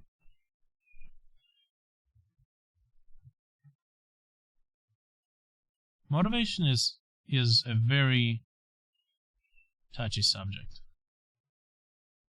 Because, to be honest, most of what people say is motivation is just poor project planning. Like, most of the people who say, oh, I was really unmotivated to finish the project, usually when somebody says that, and you take a look at their project, they have no concept art. Very little is actually written down on a physical medium, so either a document or a file. Very little is documented. It looks like they just opened up a GameMaker project and started making the game right on the spot. And when I say by that is there's this very destructive way of game development. It's when you come up with a game idea, keep it always in your head, no matter how complicated it is. Write down very little stuff and just go into GameMaker Studio and say, okay, this is a top-down shooter game. So how about let's say I need the main player, and they open up Photoshop and they draw the main player. Whoops. And they draw the main player. Then they export the sprite for the main player and put it into GameMaker Studio. And they then they program the animation for the main player. And they say, okay, now we need some enemies. And they would go back into Photoshop and draw some enemies, some animations for the enemies. And then export that and put that into GameMaker Studio and program the animations and program the combat with them and program the AI. Then they say, okay, now we need something for the environment. So they go back to Photoshop and rinse and repeat. Just the same concept for everything. And what happens a lot of times is that after maybe about third or fifth rendition, they realize, fuck man, there's a lot of work that has to be done. And that's when they lose motivation, because they see how much of the same stuff they have to do over and over and over and over again, because there's a lot of switching going on between the programming mode and art creation mode. And this is exactly why I'm doing concept art first. All of the concept art done first. Put my entire game into the physical view. Onto paper.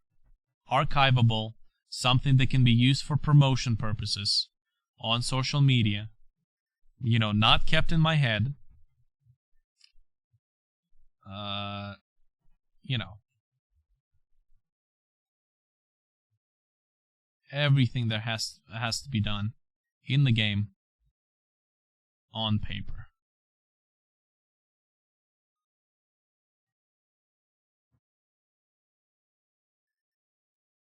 Hey.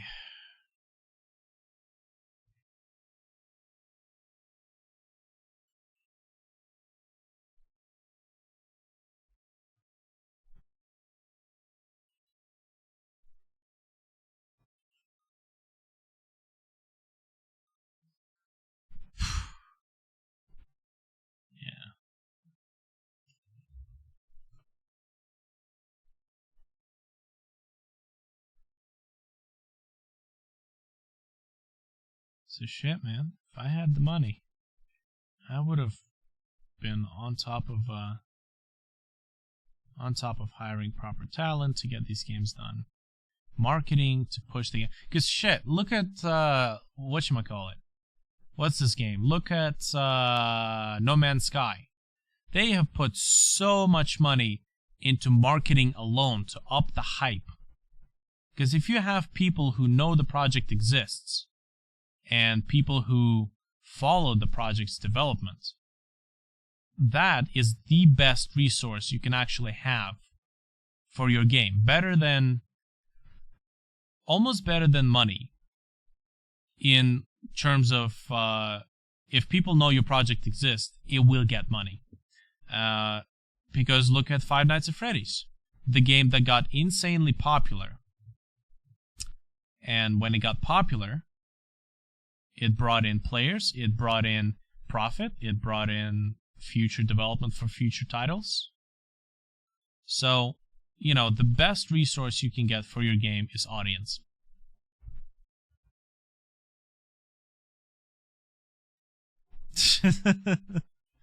Yeah, man. Unfortunately, this is just experience at this point. As you can see, I have quite an archive of games to learn this sort of stuff from experience, really. I have quite a lot of games to I've stepped on the same rake too many times not to sort of learn my lesson. Or at least I hope I learn my lesson.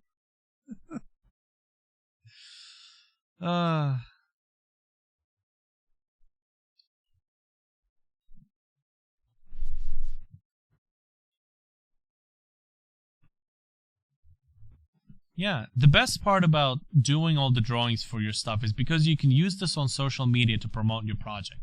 You can talk about your game all you want, unless you have something to show.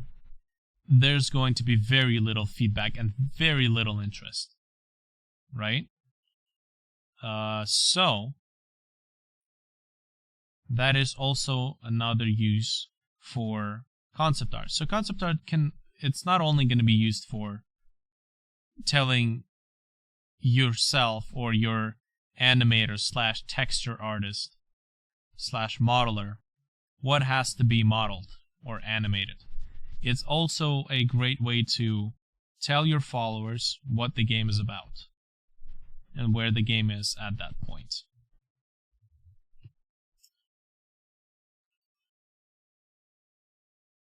Okay, so that much.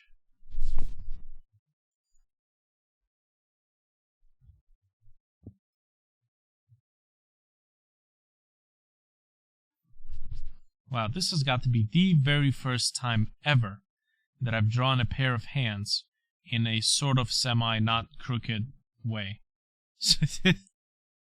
Hands and feet, man. Hands and feet. Worst enemies of any artist. That's why you see a lot of art, like classical art, where hands are in pockets or behind people.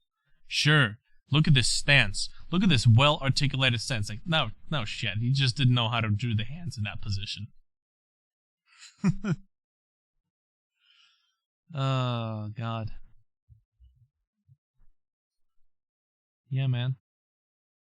Kind of wish more people were watching the stream now. Oh well, I'm sure that if I get enough concept artwork done, this game is bound to get some attention. Even though that's not the main purpose of concept art. I just realized that this stick is going through the robe, which is not good.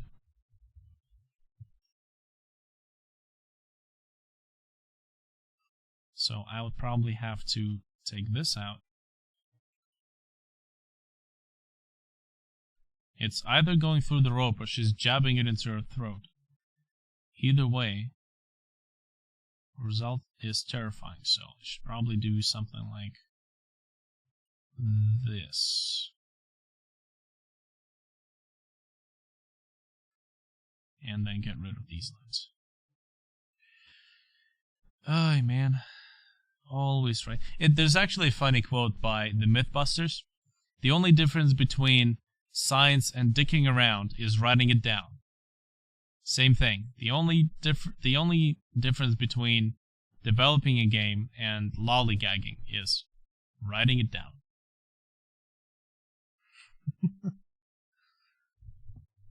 Okay, so now that I have this line work, let me maybe just kind of fix some of these knuckles.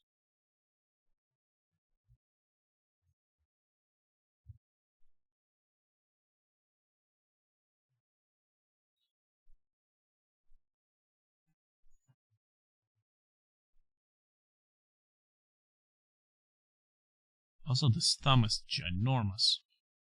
Like, holy shit, this is like a monster thumb.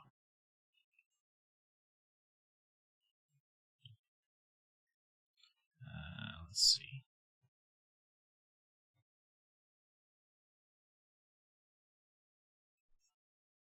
Okay, let's make sure the thumb doesn't look like a throbbing penis. That is the last thing I want to do. Let's make sure this thumb doesn't look like Dr. Manhattan.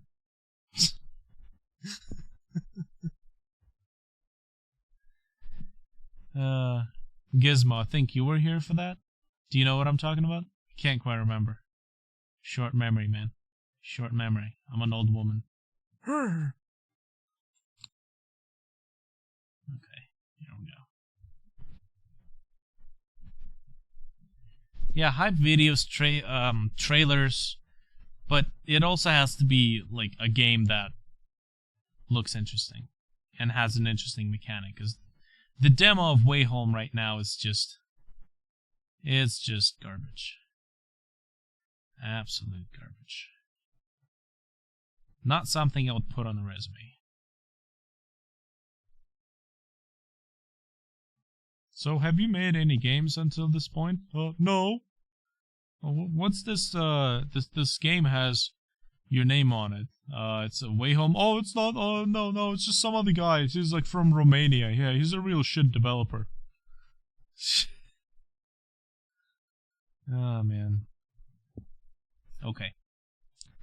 There we go. So, I don't suppose I quite need anything else here. I believe most of this stuff looks up to scale. Can't remember either. Okay. Here. This is what I was talking about. Dr. Manhattan. Okay? So you go to Google, you type Dr. Manhattan. Okay? Now, we go to images. Can you tell me if you see something weird, something that even Google's safe search can't really handle? Just anything out of the ordinary. And then,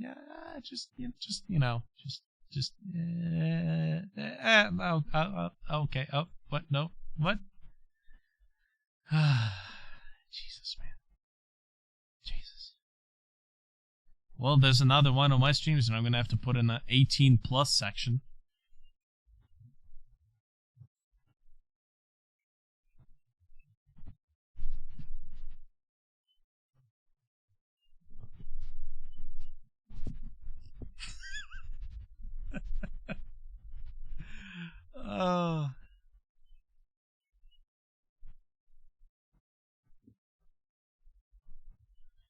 Oh my god.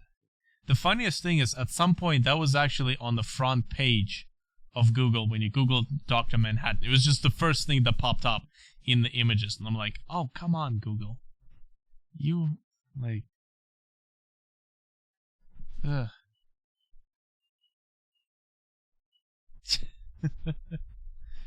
Oh, man. Anyways. Let's see. How long has this stream been going on for? 2 hours, almost. Yeah, basically, 2 hours. Half of that stuff is me doing some shitty motivational speech. And, like, 20 minutes of it maybe was drawing. So, that's just beautiful. Okay, so, here's what I'm gonna do. Ink layer. Yeah, okay. should I actually... Hold on, let me open the Laughing Man. Should I do another line drawing? Or should I do it more like the Phantom? I should really do more art like the Phantom, because there's no lines here. It actually looks like a digital painting. While this is very sketchy looking, because there are all these lines that are kind of just breaking immersion. I know it wasn't that shitty. Just being a little hard on myself. Ooh, my jug of green... jug of green tea. Let me see. So, yeah, there goes the pressure sensitivity for... I actually want to test something out. I want to close Photoshop. I'm going to open Photoshop, and there goes the crashing. Yeah, I should probably do some more Phantom. In which case, I need to figure out how I'm gonna swing the drawing. Okay, so I have pressure. Now I'm going to just kind of... no. Okay, so it's not the USB connection. I guess maybe for the sake of speed, I would probably want to do line drawing. But let me at least, with this piece, let me at least test out the...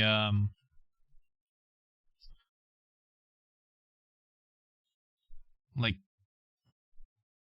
what I did with the Phantom, actually, is I've colored this entire piece. So let me go into the masking mode. And I've colored basically the most of the insides, and then I switched the line layer off, and I just continued working from that, which seemed like it worked, because I didn't have to worry about what I said about with the Laughing Man. I said that there was a lot of these sketch lines that remained, and I would have to paint over those. But what I've seen Psychriasin do is that he would paint something, and then he would change the color of the lines to something that generally matches the tone of the rest of the painting. And I kind of feel like I should try that out, because that works for him, and he is a professional concept artist.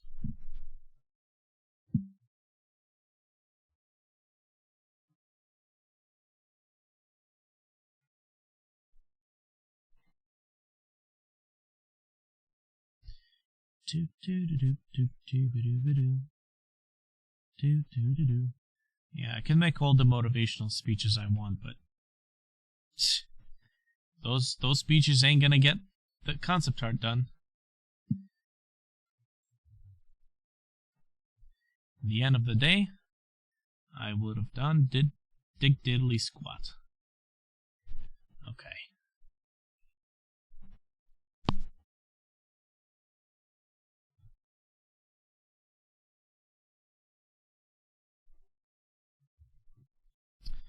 I could do another rendition of the Phantom. I don't think there's too much of a point of concentrating on the jaw area, because it's not a zombie. So there's not really much sense in making like a function out of the jaw. With the first one, with the Phantom, this one, I specifically had the mouth completely black, because his main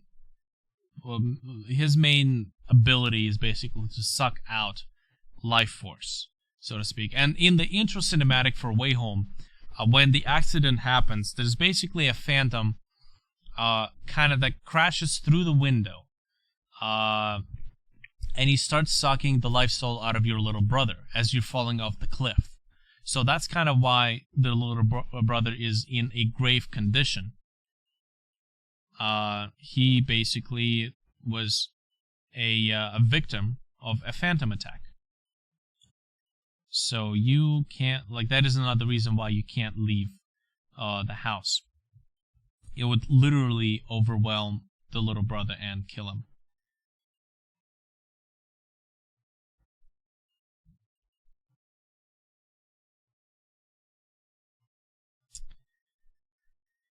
Ah, boy.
I have to say, yeah, he kind of did remind me of the Cthulhu.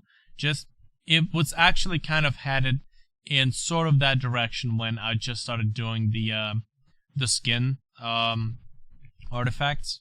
They kind of looked like tentacles for a second there.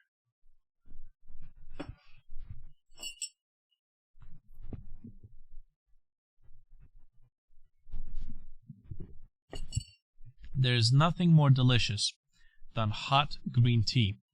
There is nothing more disgusting than cold green tea.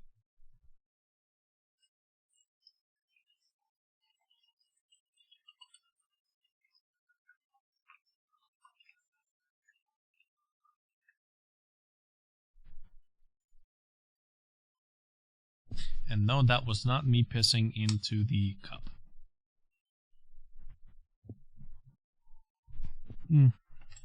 Oh yeah, this green tea is like warm. Ugh.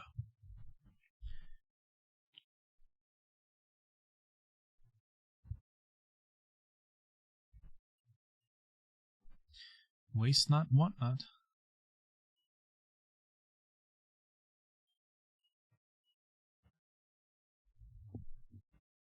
I have to say, getting all the concept artwork will make the process of model creation or drawing a lot easier, because you suddenly don't have to think about design choices. Like, I don't have to think about what is the shape of the Witch of Wayholm's facial features. I could just see this and say, okay, so there's so much distance between the eyes, there's so much distance between the top of the head and the bottom of the head, there's so many bumps on top of the head, the ear is kind of crooked in that way, she has a hunchback, so I'm just drawing, or I'm just 3D modeling at that point. Really don't have to think about design features. So that saves on a lot of time, and that's how like professional game development usually takes place. Okay, so switch that. That is now my selection. Control I to inverse. And Shift F5 to do grayscale. In fact, I'm going to need to go here and go Shift F5 and pick a different tone of gray for the background. Yeah, I guess I can just go just a tiny bit lighter. Just like that. And yeah.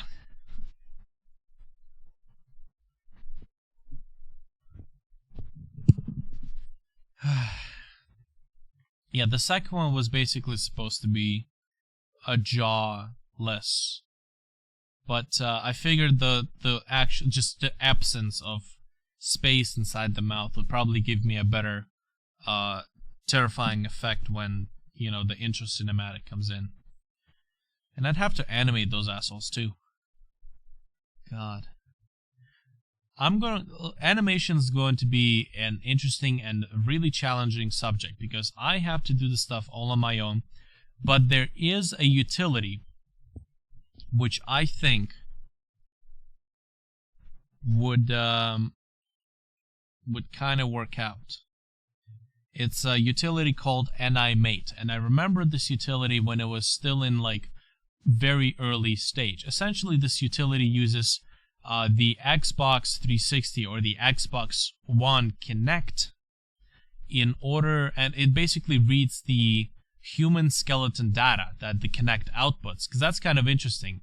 The human skeleton positions of all the bones and joints is actually calculated inside of the Kinect sensor, and it just outputs that information so that, you know, the actual Xbox 360 doesn't waste processing power calculating that stuff. So it uses that data in order to move actual joints inside of the game or inside of your 3D animation software, and that is basically a plugin that can be loaded into 3D Max, Maya, or Blender. And I'm not sure if they have expanded the plugin anywhere else, but they have recently made an update to Animate version 2, which was switched from a single-time license to a monthly subscription, which is another reason why you should basically make a list of all your animations prior to actually getting the thing. So $20 a month is not too horrible. So now that I've, you know, kind of paying off the credit card, once I'm done with that, the extra money should probably go towards that.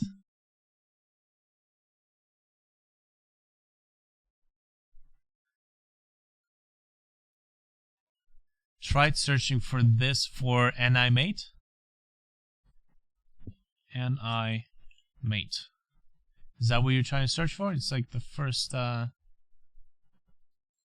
thing. Unless you're talking about something else, because I did kind of jump between different subjects there. So here's Animate. Looks like in Blender. So it will automatically generate the, as you can see, here's the input from the Kinect sensors. There's a lot of stuff in version 2.11. So as soon as you kind of enable the movement, there are the points, and you know, this is like a really choppy video, like holy shit. But there's Animate is not the only program out there that uses the Kinect sensors to animate. Like, you can actually pick up a Kinect sensor for like $5 nowadays. Now that's why I picked up 2 from Hobomart. eBay.ca. Kinect.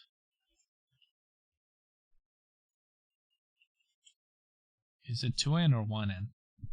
Kinect 360. 34, 39 on average. So if we go to like buy now and go to lowest first, you can, okay, accessories, here we go. Yeah, like $24, but then there's shipping. I found mine in a pawn shop and a thrift store. In the thrift store for $5, in a pawn shop for, I think it was like $25. But that was basically just that. And I think they still support the earlier versions of the thing. So, okay, so here we go. I would actually like to copy, whoops, as long as I'm here, copy this and put it as a mask. Like that. Wow, that is displaced. Okay. Go over here, Control Shift V. So now that is actually in place, and now I can kind of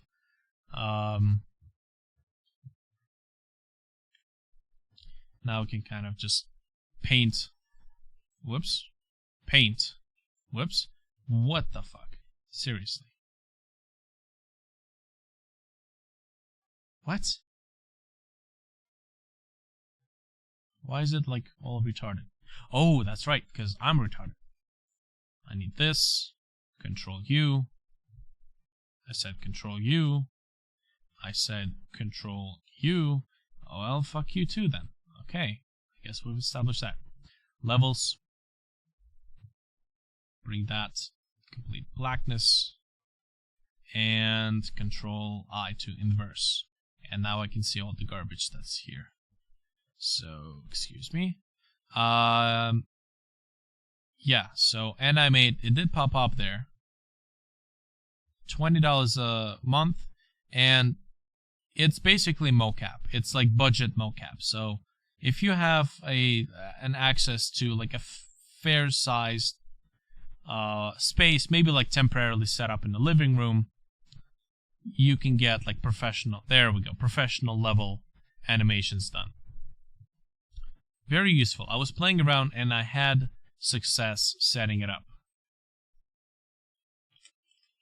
Funny thing is that utility is actually used more in advertising campaigns, like setting up Kinect sensors on window frames and having characters follow customers around, or move with the customers. Like that, see? Having like a 360 view as you move around and kind of track your position. Really cool applications. Really nice applications. Let's see the pricing. Basic. 10, well, basically $15 a month. Let's see. So, €10 to Canadian. $15. €10 to USD. $11. One or more sensors at a time. No limitations. QR code support. Custom user numbering. Email support. One or more sensors. No limitations. 50% discount for purchases of 6 licenses. So if you have a team working on this stuff, very useful. BVH export. No idea what that is. Extended masking support. I don't think you would really need this. This would be more for commercial purposes. Kiosk mode, priority email support. Yeah. So, and it does support multiple sensors. That's the best thing about it. So you can have 2 Kinects, which will improve your data input and your stability.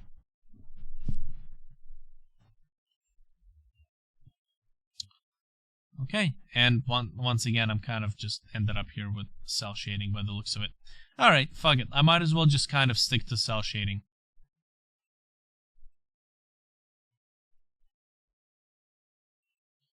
As I kind of said this before, the purpose of the pieces is to just provide modeling information. Whoops. Sorry, lots of noise. Loud noises! Here we go. Okay. Oh, wow. All this talking is just kind of strained my vocal cords. There seems to be some like sickness going around right now. It's not. It doesn't seem to be severe, but it's like attacking my vocal cords because people are coughing left and right at the grocery store, like all the customers, which is such a huge downside. Like I get sick pretty easily because I sit at home all day, so no practice for immunity. And there's just customers who cough all the time, and I have to come in contact with these customers, and it's just and I get like it's just whatever viral infection goes around, I would probably get it. Just because, cashiers grabbing money. Like, I would probably be using the living shit out of the sanitizer. The desk sanitizer. I'd be the only one using it. But there's no way. There's assholes that don't cover their mouths when they cough. It's just, there's a lot of disgusting people. I don't even, like, touch the doorknob. Like, I'm not really too much of a germaphobe. Like, if there's a dead rodent, like, it's suburbs, I will, like, take that sucker out to the garbage and just dispose of them. So I'm not very I'm not very like cringy when it comes to dirt and whatnot, but when it comes to like fuckers not washing their hands, which there are people who use the washroom and not wash their hands, that just pisses me the fuck off. Like, why would you not wash your hands, you dirty motherfucker? And that's why I don't touch the doorknob at the washrooms anymore, the employee washrooms.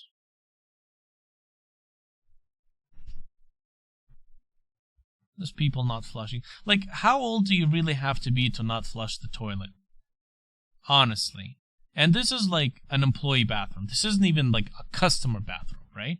Employee bathroom. How old do you have to fucking be to not flush the toilet? Just for the courtesy of being a decent human being. That's what you fucking get for hiring teenagers. Uncivilized assholes. All of them. Not all of them. All of them.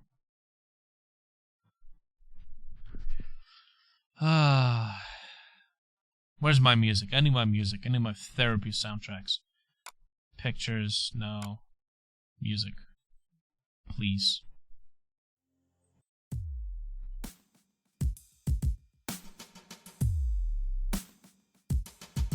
They probably fucking do, which is another reason not to touch the doorknobs. You should see the fucking, like, you should see the aerobics I have to do to open doors with my feet. I don't actually, I just, like, grab a shitload of the paper towel and just open the door with that. Ah, man. Those dirty motherfuckers.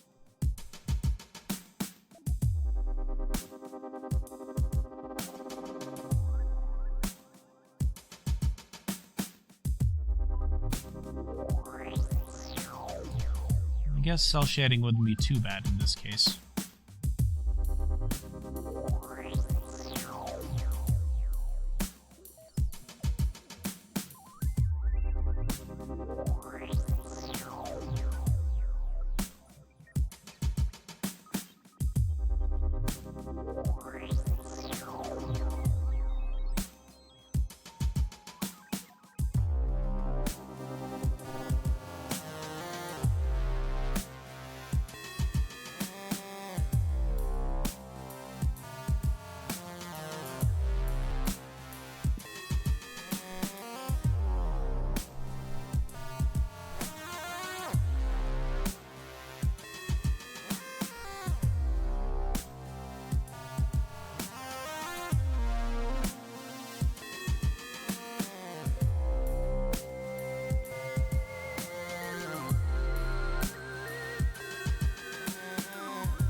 That's what basically is.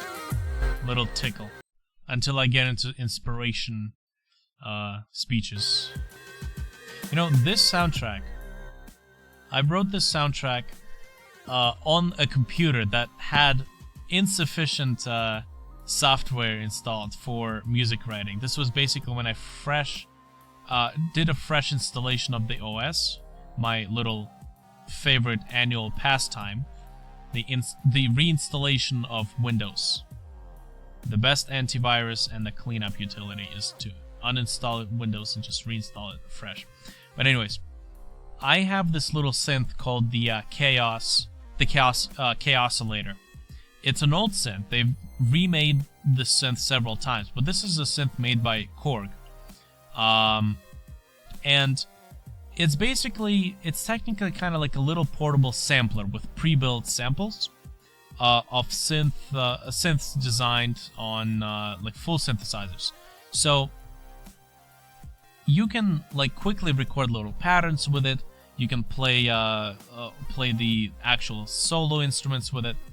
But that synth was basically all I had at that time when I did a fresh installation of the OS. And I just used this one single synth beside the drums to compose this entire soundtrack. And it's tiny. The synth is very tiny. compared to, you know, like what is usually described as a synthesizer.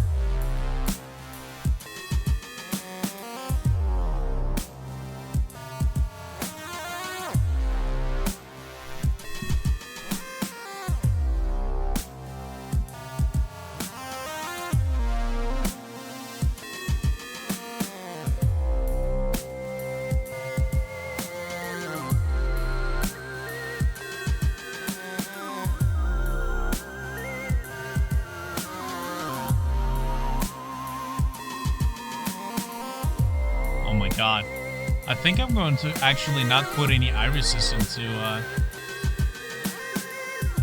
the Witch of Wayholm. She actually looks terrifying without any without an iris, because the iris kind of adds character to like personality, so to speak. Gizmo's like, sure, okay, whatever you say, just stick to the drawing. We don't care about the music.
This is your grandma's face when you say you're not hungry and you don't want to eat.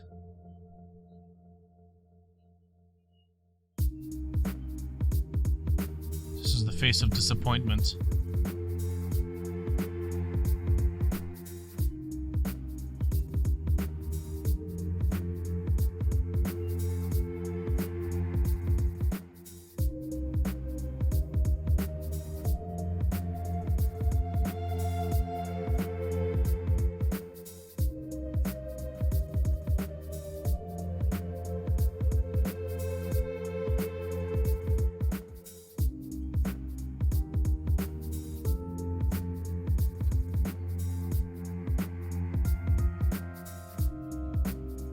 This kind of looks like she has only one nostril, which is not the case.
man, the range on this tablet is just the sheer left and right space. Like, your arm movement is huge, which is good. The larger space you have on your tablet, the more detail you can draw. Like when you zoom in, to draw this little detail, let's say from here to here. So my arm just traveled at least like 6 inches to draw on that little tiny space. So that just allows you to achieve some really fine lines. There is a drawback to doing digital art on a tablet. And it's because if you zoom in really far and you start doing, you know, lines, which, you know, is here. I said which are here. Motherfucker. Oh, that's an eraser, and I'm an idiot. Start doing lines.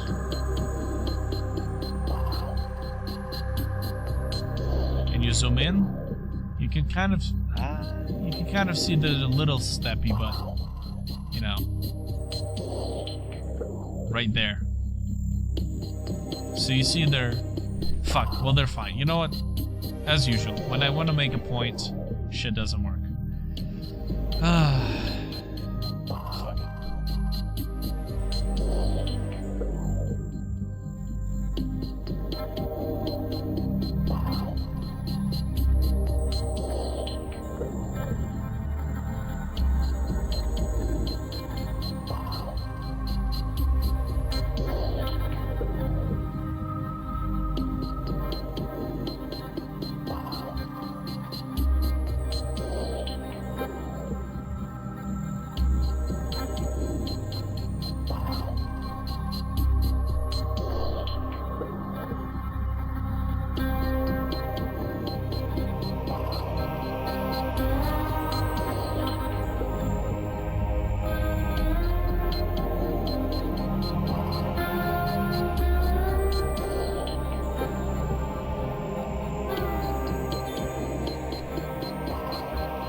Why is this starting to look like Professor Farnsworth?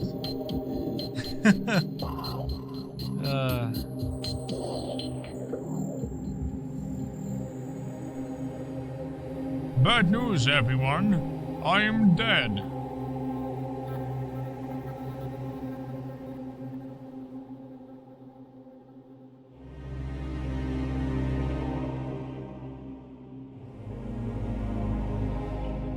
In fact, I think I've actually just kind of put a little too much detail into the Phantom. Because a lot of this stuff is really just texture information. I could have just kind of sketched it in there, generally. I mean, even right now, like with The Witch of Wayholm, even right now, I think I've got most of the information I need to model this thing. Actually, the next step after concept art will be texture creation, and only after that we'll do 3D modeling. So lots and lots of stuff, and I figured I'm gonna draw the textures for Wayholm myself, for statistical purposes and for kind of asset presentation components, so that, you know, just to show off that there's a lot of progress being done on the project. And that's kind of actually another thing with game development. At some point you kind of have to realize that just downloading textures from the internet and using them on your 3D models is not really enough to give your game a sense of style. Textures, because when you use flat textures, just all photographs, you end up with almost a little bit of a flat looking game in terms of style. Which is why I'm going to actually paint my textures, and for better or worse, I might use texture maybe for grain, adding some grain to the textures, like real-life photographs for adding grain, or maybe using them for shaders, but no more than that.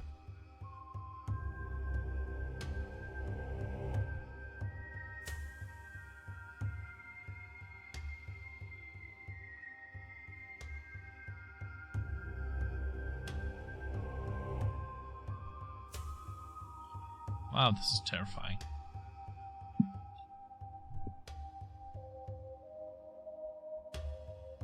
I've never played Rim's World, so can't say that I recognize the reference. But a lot of my a lot of my horror music, horror soundtracks, are actually inspired by Silent Hill soundtracks. I've been listening to a lot of Silent Hill music. And I think I've said this at some point during one of the live streams. Like, there's a lot of hip-hop type drums mixed in with atmospheric synthesizers in my music. Like, especially for Wayholm, for example. At least for the demo of Wayholm. And that's because I just like the music of it. The music for the Silent Hill games is absolutely fantastic, in my opinion. A great deal of style that you can learn from kind of trying to follow along with the when you're writing your own music.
If you guys will ever decide to start, like, just practice drawing, you might as well draw stuff for your games. That's how I kind of started these concept art dailies live streams. As long as I'm drawing, I might as well live stream, and as long as I'm drawing, I might as well draw stuff for my games.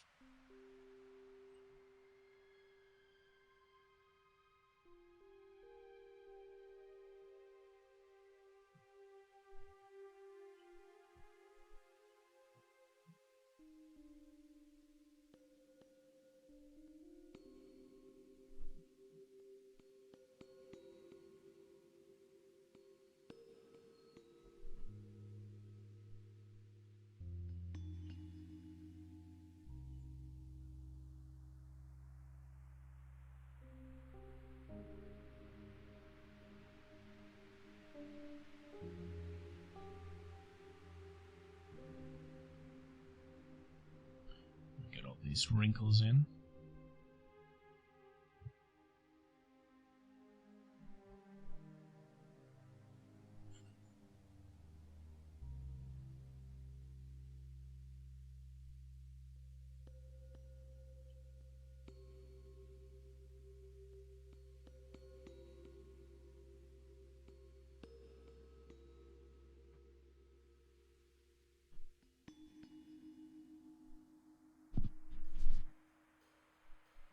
yeah, you know, combine the work and pleasure, so to speak.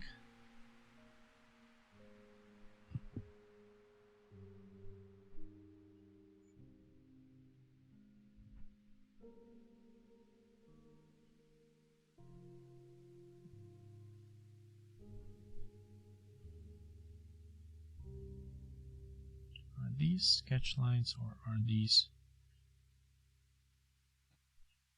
I don't think these are sketch lines. Oh, they are sketch lines. Whoops. Come on. That, and I can just kind of clean up this area here.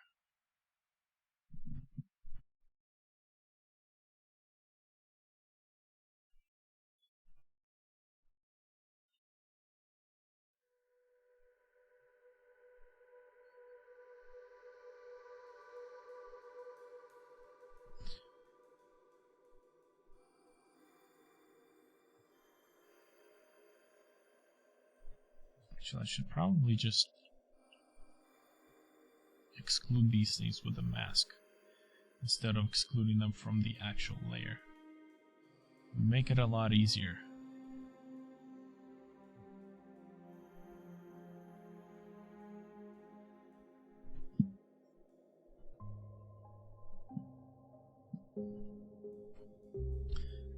Okay, I'm just gonna quickly... I'll leave the stream running. I just want to actually get some more green tea and just take a bit of a... just a quick break. And get some tea done. Or tea made. So I'll leave the stream running. Be right back.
Okay, here we go. So, are you guys working on anything? Any games you're working on? I think one of you had 2 games up on Steam. One exploration, one boxing or band manager.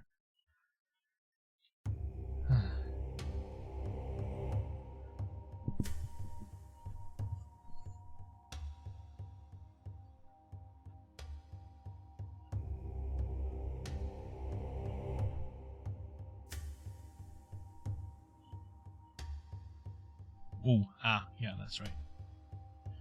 Absolutely.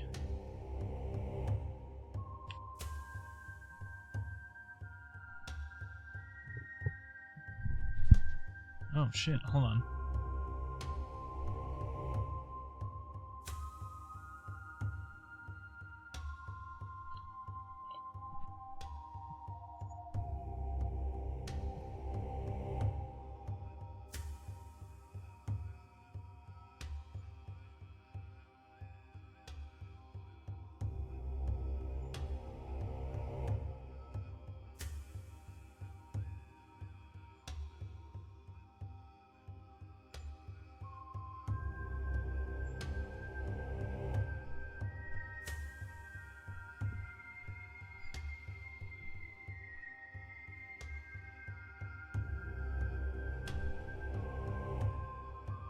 Well, the best way to learn is to just pick a project idea and just roll with it.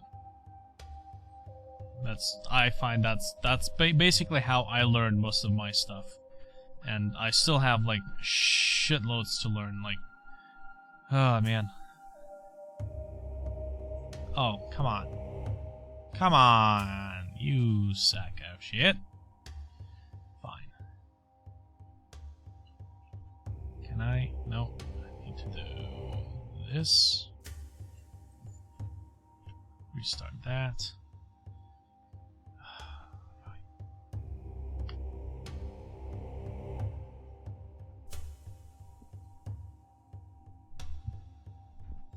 Who else is in the stream with us?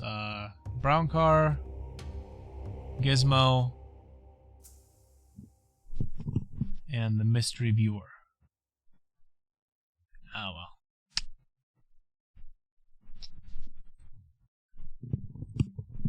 Let's see. Which of Wayholm?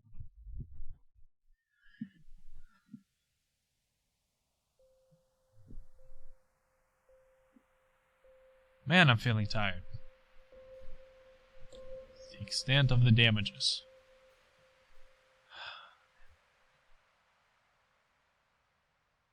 That's alright.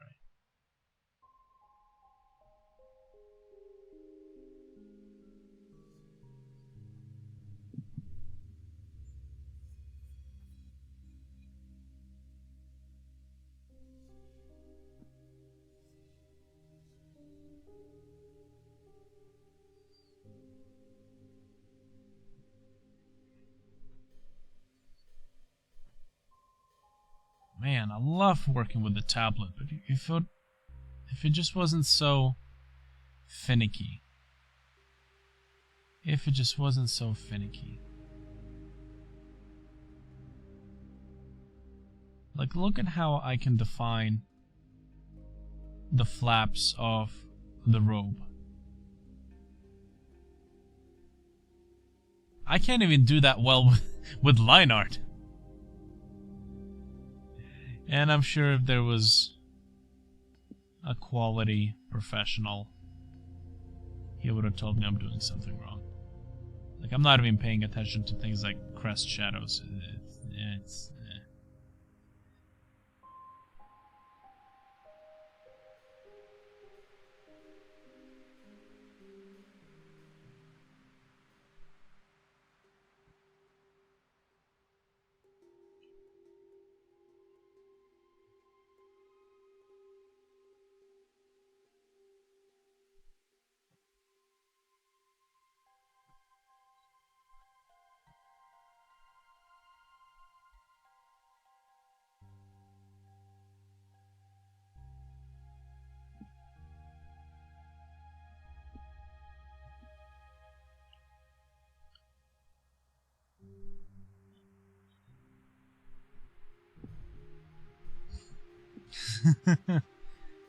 I don't know about a Ninja Turtle, but I'm kind of thinking more like Professor Farnsworth. If, you know, he was a she. Like...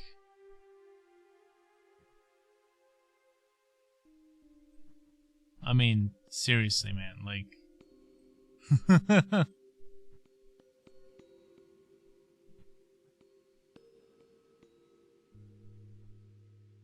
Look at this shit. It's a very surprised female Professor Farnsworth. Essentially. Ah, that is horrible.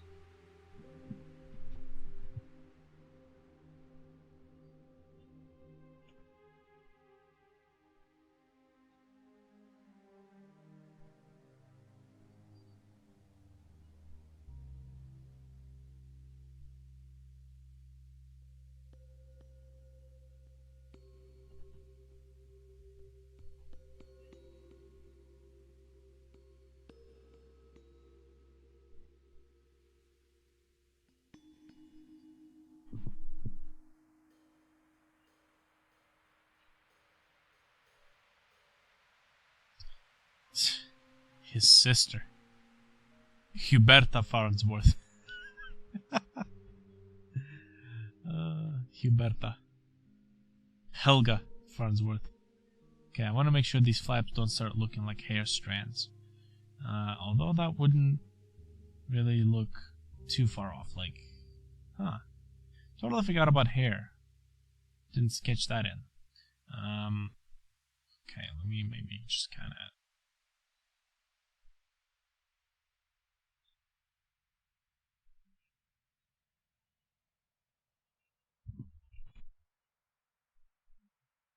I'm seriously considering making this rotary encoder tool for rapid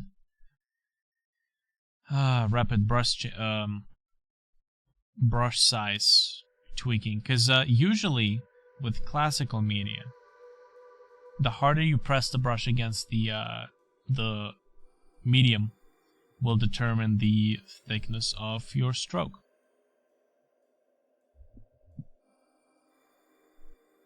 In this case, I could do that with enabling this feature. And, you know, like this. But it also kind of does that. You know, I'd rather have the stroke define the transparency.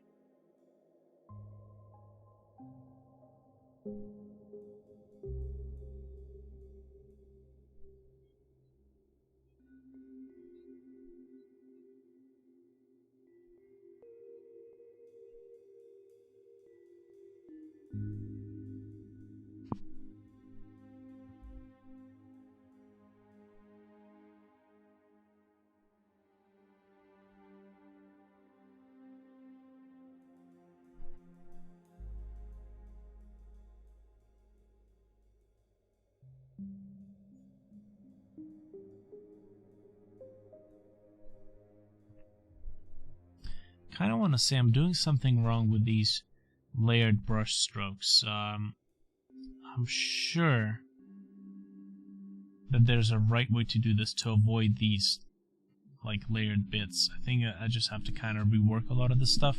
Maybe I'm just using the wrong brush for this, but I won't know until either someone actually tells me or I come across a digital painting tutorial that basically kind of outlines. Maybe I should search for top 10 mistakes digital painters make. I mean, that I have some stuff I can learn from. I actually find the top 10 things you're not supposed to do to be much more informing than top 10 things you should be doing.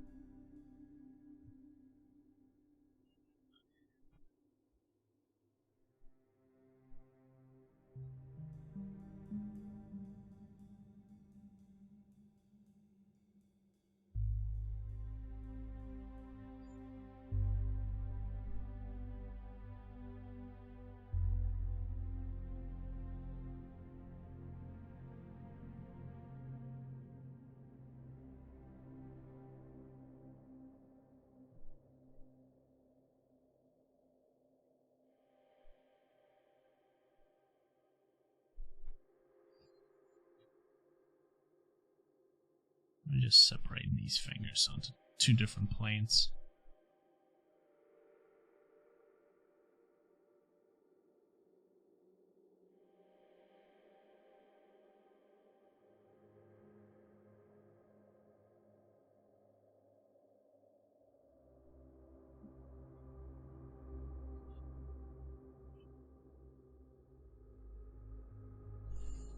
Actually,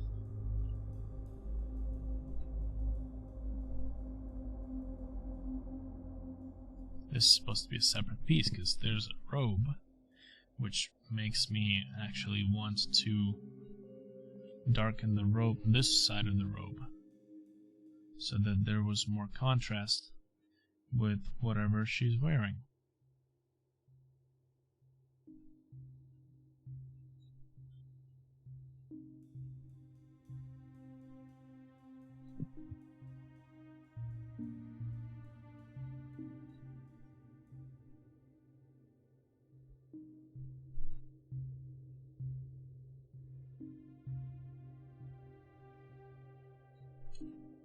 This actually kind of makes me wonder whether the inside robe should be brighter.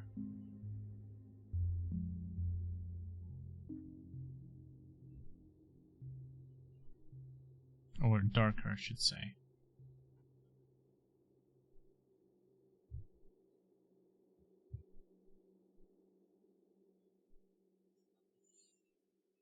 If anything, it should probably be darker closer to the robe itself. This just looks like an ugly Christmas sweater. It was so ugly she had a heart attack and turned into the Witch of Wayholm. She was hunting all the grandmas who decided that it would be a good idea to give their grandchildren a sewn sweater for Christmas. And she killed those grandmas with heart attacks. And that's how the Witch of Wayholm got her powers. The Bitch of Wayholm. Excuse me.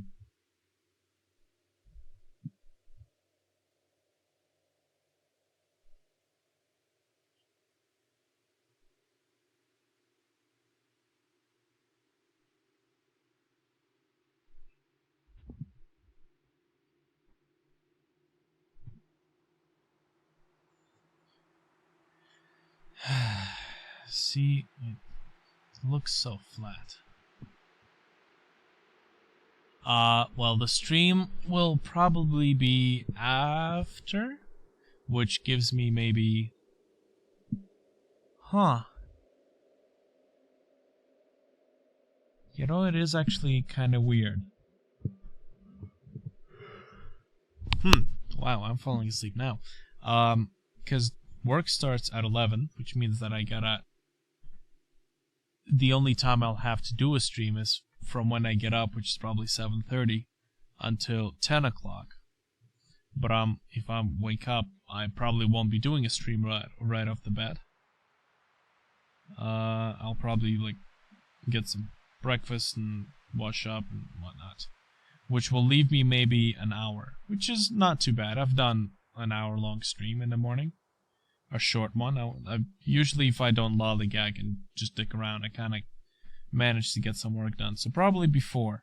And there probably won't be multiple streams like I have today, working on several different things, because of I'm probably going to be like extremely burned out by the time I get home. It's an 8.5-hour shift. So judging that I'm like falling asleep tired now, doing an 8.5-hour shift is bound to not be very, very nice. And yeah, this piece looks like it looks really flat. Like, I need to kind of increase the contrast difference between the darkest place and the brightest place of this image.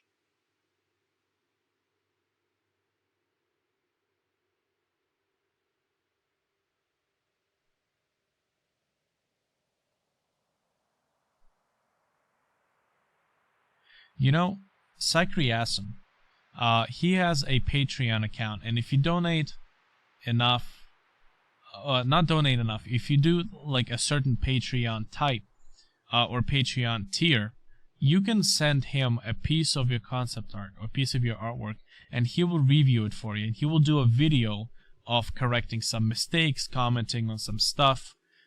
So I feel like I kind of want to send this piece over. I know he might comment on the brush strokes, and that is something that I really want to find out about. He probably is going to comment. He's probably going to comment on the values, which is the brightness and the darkness of this.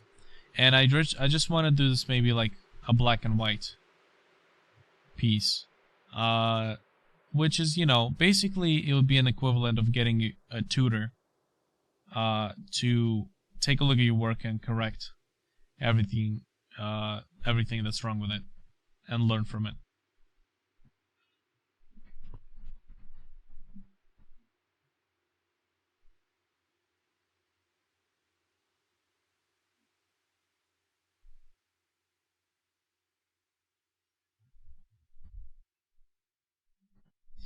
I see. I really have to take a look at the morning.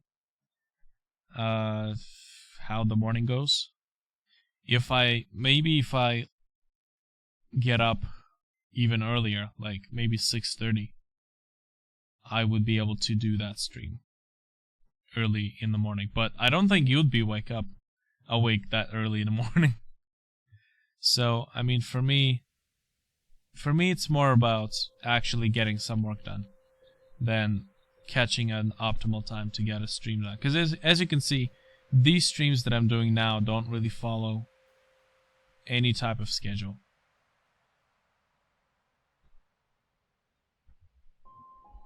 It's just kind of whenever I draw, I just press the stream button and get that done.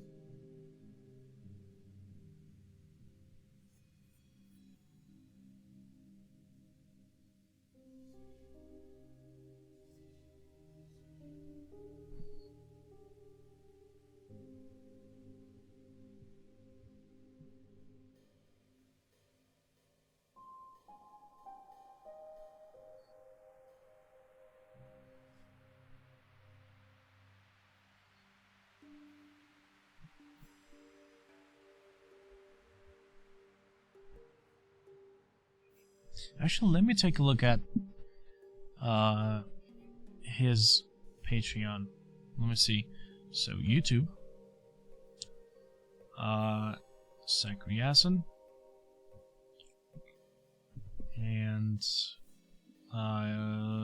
Patreon critique.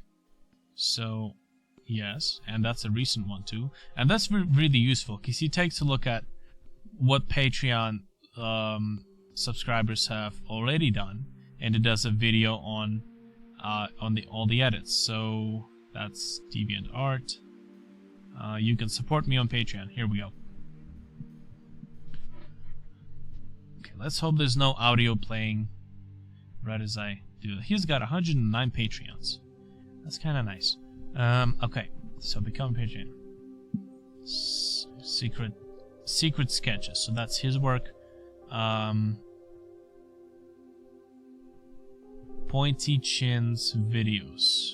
Pointy Chins is back.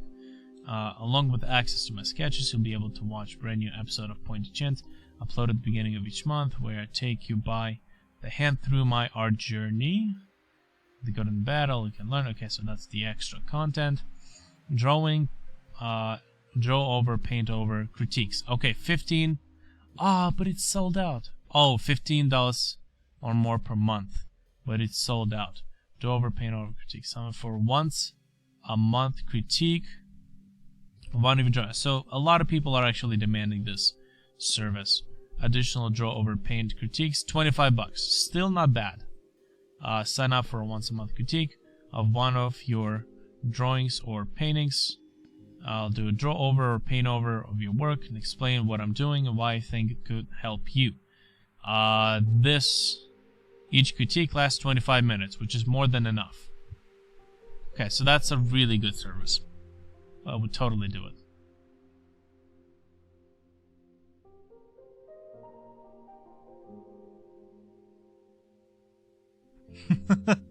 Thanks, man. You'll wake up just for my streams.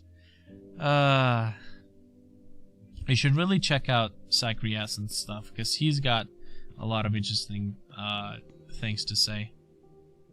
He has a really good channel.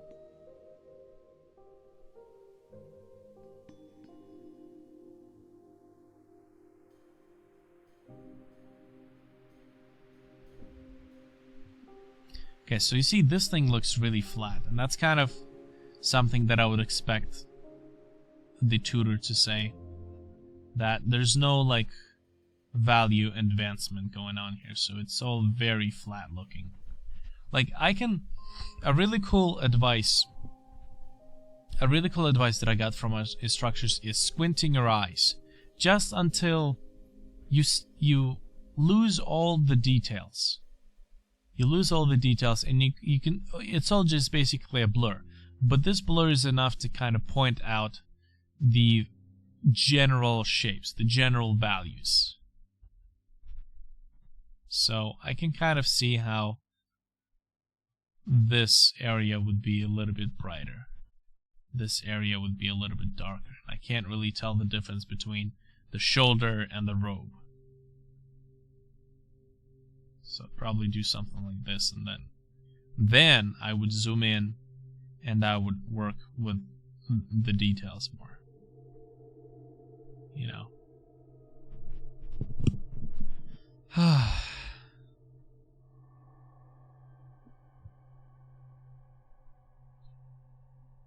Okay. Oh, jeez.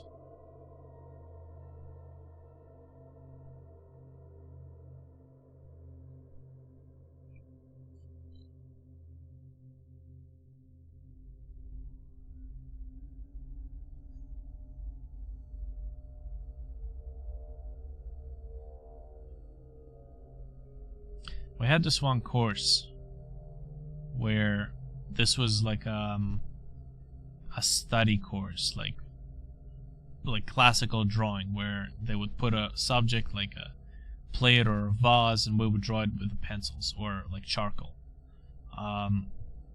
There was a writing on the blackboard that says "squint like a Clint," like Clint Eastwood. I had a very bad habit of erasing the C on the blackboard, and yeah, nobody ever knew that it was me. Or maybe they did, just chose to ignore it.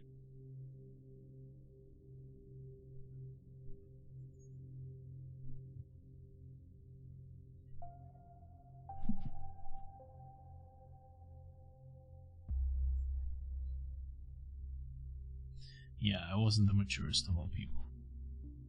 I'm still not the maturest of all people. That's just the way it is.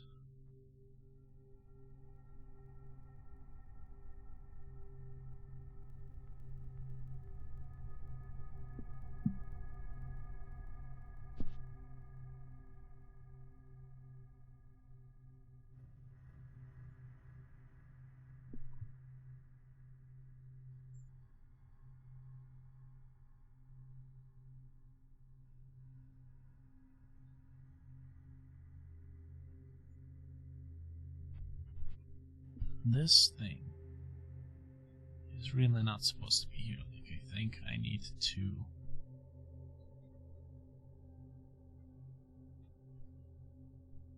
kind of what?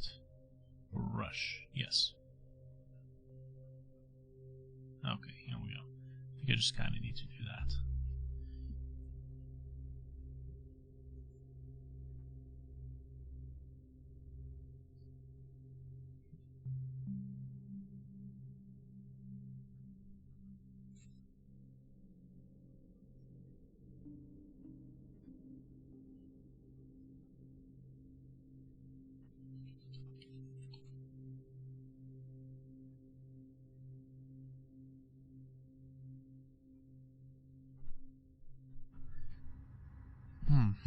Okay, let me take a look at the where was the painkiller witch? Kind of want to see at the eyebrows on this bitch.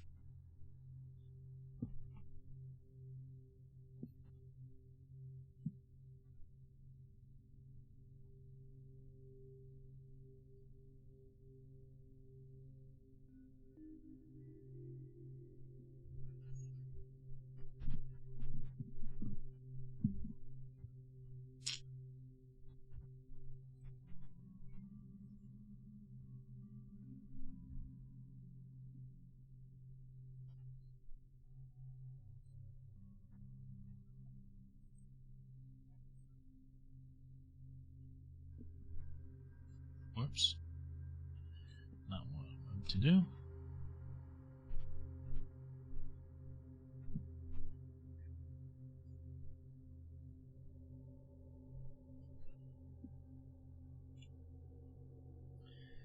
Ah, man, see, it's a lot easier. It's very easy to get lost in the details and just kind of not really get a lot of work done.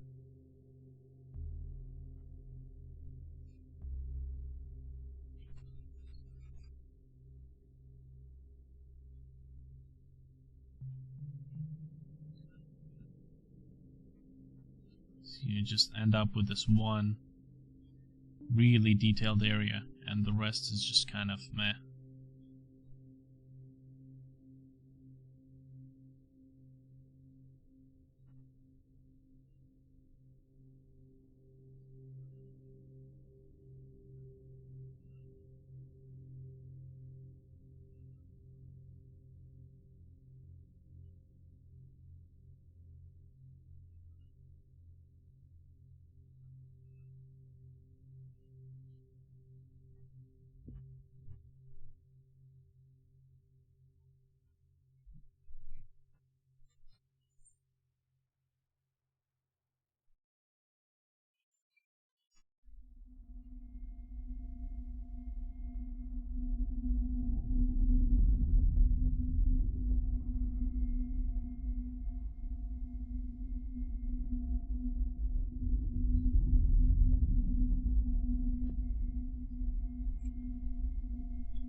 Hey, Southpaw, how's it going?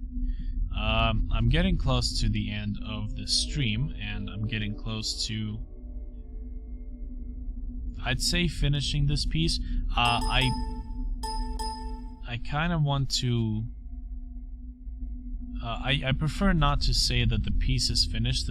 If the piece was done in a one session on one day, because there's a lot of stuff that kind of gets corrected after you've had some sleep, had some time away from the art piece. A lot of things get discovered. A lot of like mistakes get noticed. So I like to kind of leave one piece. If I have a piece of concept art that I've done in one single session, I'll leave it until the next day to judge whether or not it's done, because the next day I'll have a fresh eye, so to speak, a fresh input on whether or not I can call something done. Yeah, this is the Witch of Wayholm concept art piece. If you remember that one that I started, I'm not sure if you were in for that stream when I kind of started sketching it in.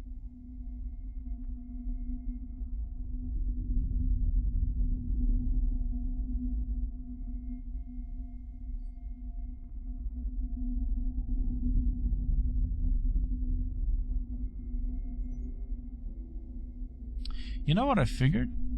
I figured, just as an idea, would it be interesting if instead of doing my audio via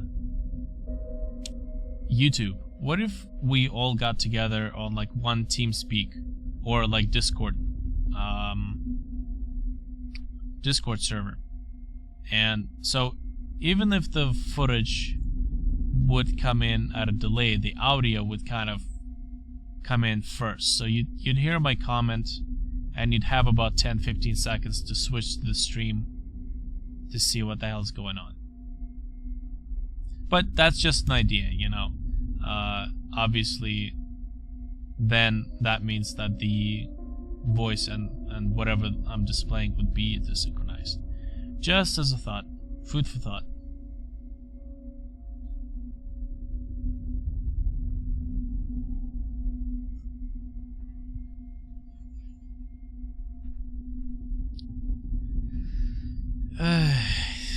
Southpaw, you and your jokes.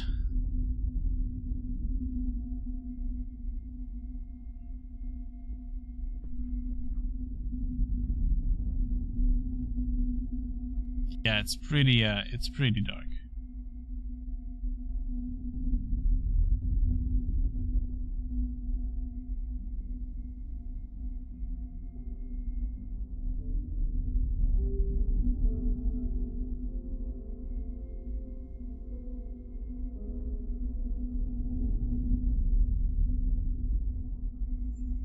have to make a lot of contrast between pieces of clothing so they could tell the damn difference.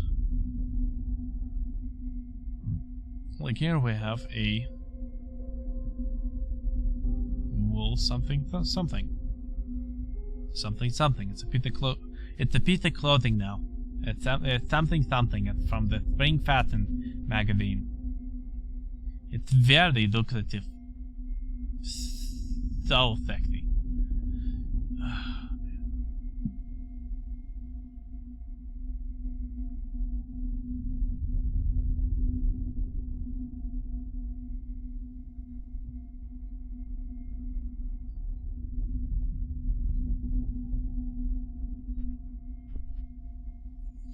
Kinda have to go with dark shading for certain parts, but as I said, I still have quite a lot to kind of get a hold of, or yeah, get a hold on the basic shading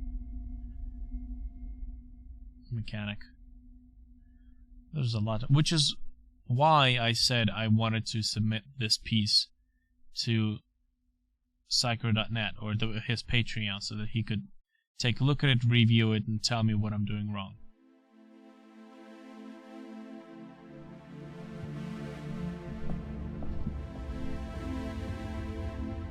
Okay, so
oh yeah, this definitely is quite a dark shade.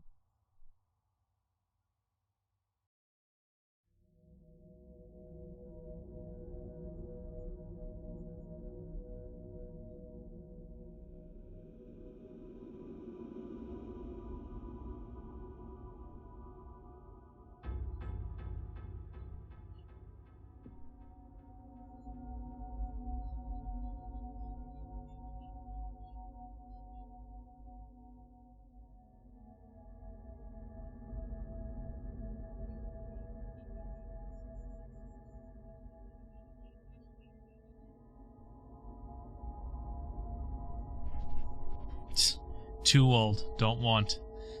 Oh well.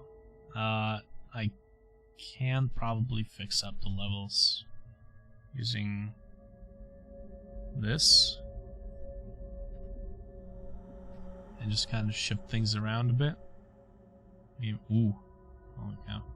I don't want to really blow anything out though, out of proportion. So maybe kind of do that. Improve my range. I really wish I could, like, at some point get to the point where I can do this stuff without having to rely on digital art. But I see, like, a lot of digital painters use that themselves, so I guess maybe that's okay. Alright, so as far as colors go, I want to go with something pretty desaturated. Oh god, that is not cool. Oh yeah, that's right, I need to make this a multiply layer for coloring.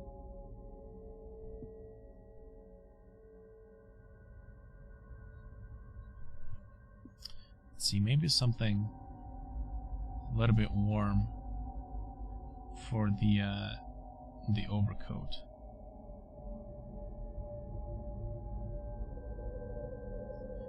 And something cold for the hands. Kind of like a death touch type of deal.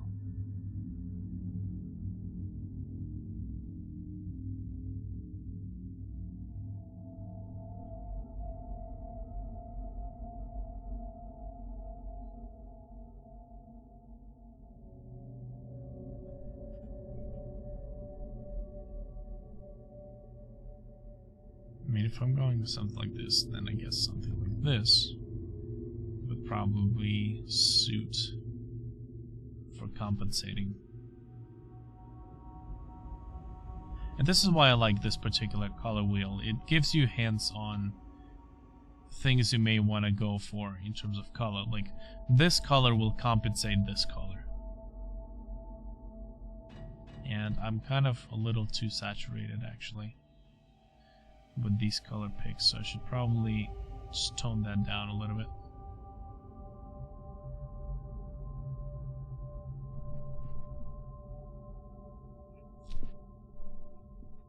Could probably even go into like triads.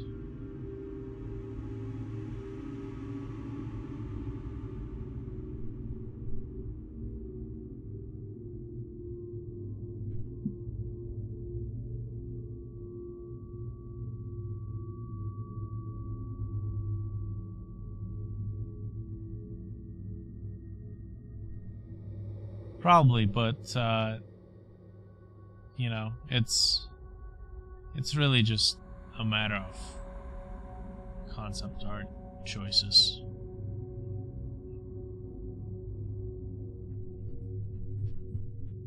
I could do it.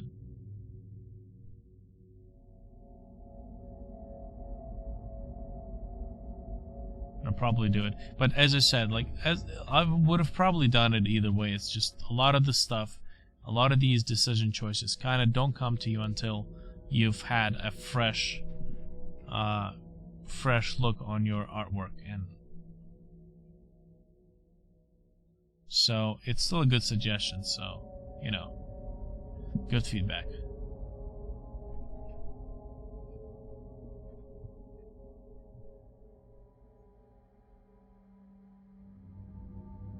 Now, when it comes to the background, let me see if I can pick something that actually accents the colors.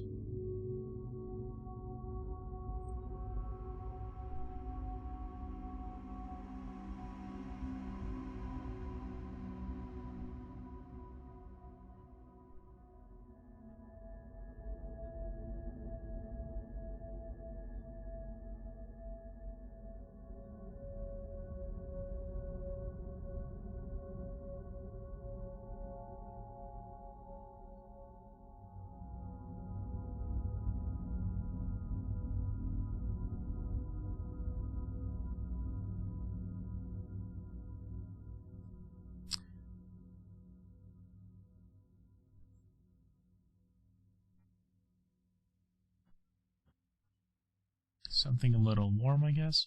I should probably actually use the levels for this job and not on that layer.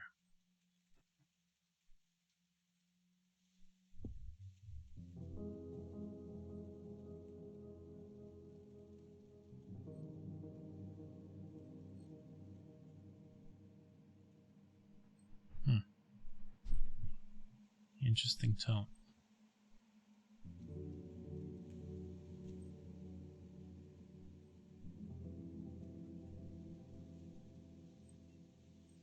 can see where all these imperfections in the mask kind of start popping up on the contrast. Where is my pen?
Another reason why doing a digital painting instead of cell shading is optimal for these pieces.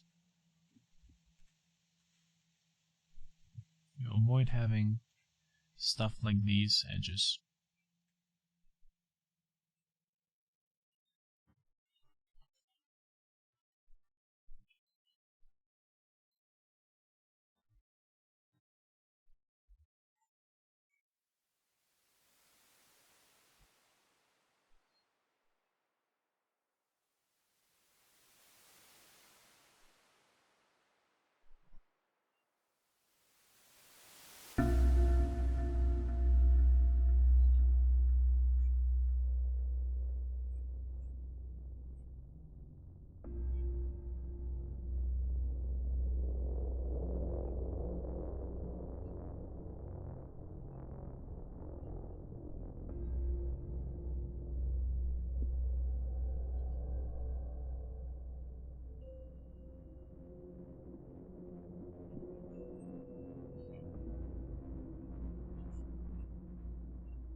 No pink nail polish. It's gonna be none of that stuff here.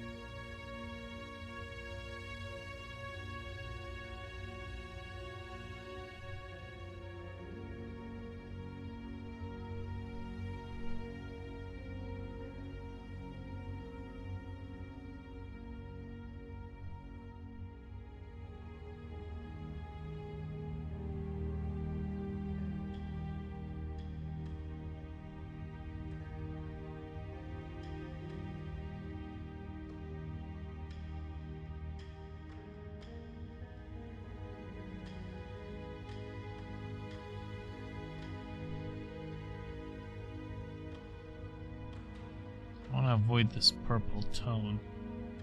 Not really nice. And for the robe, I still want to stick to a cold color, actually.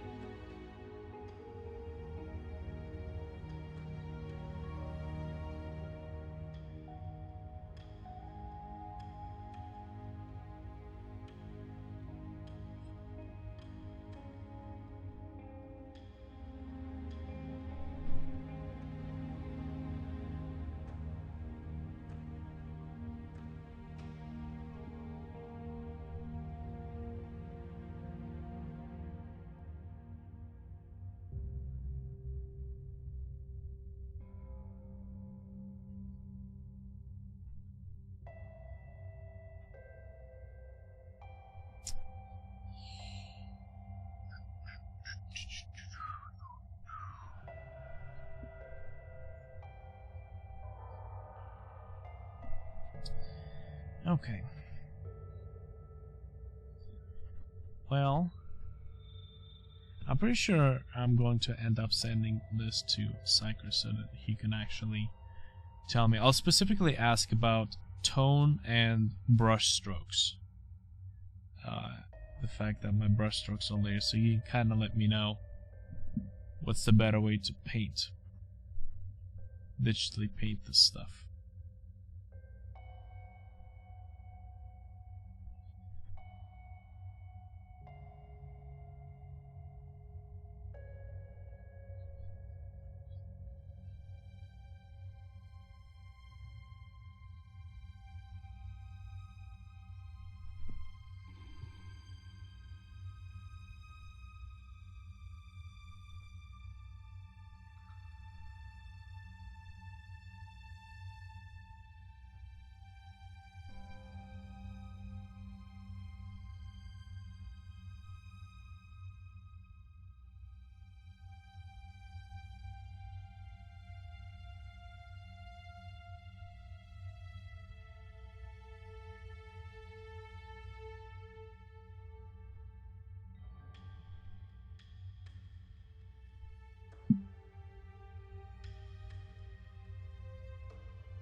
Huh. I can flip the entire canvas. That's useful.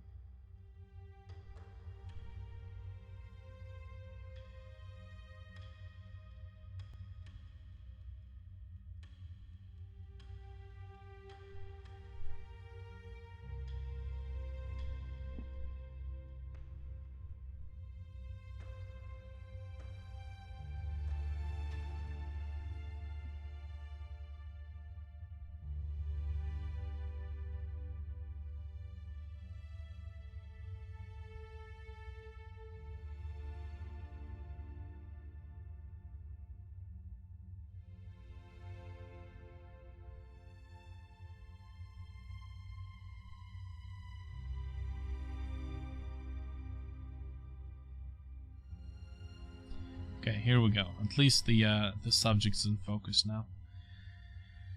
Okay, so let me see if I can perhaps get some contrast with the stick, and put the stick into the contrast that she's holding, because probably I'll be able to do that with just color contrast. Oh yeah, okay, so that's doable.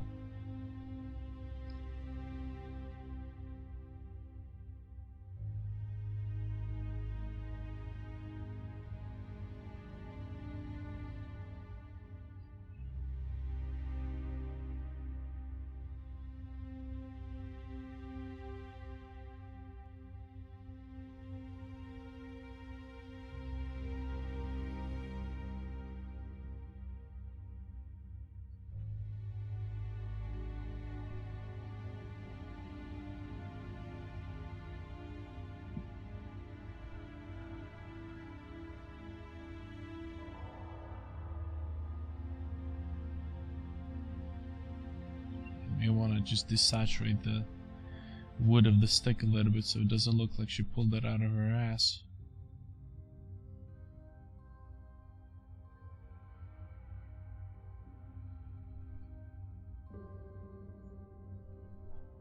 Now how can I get contrast with the face? Actually, if I do the same technique, actually, the face is a cold color. So if I pick a warm color for her robe and whatever she's wearing, then the skin should pop out right away. The tone of the skin.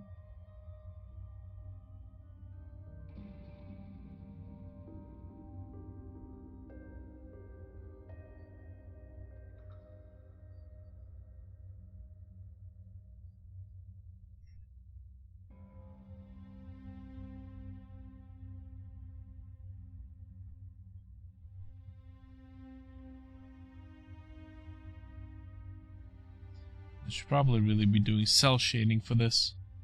It would have made so much easier. Like actual cell shading, not just one single cell.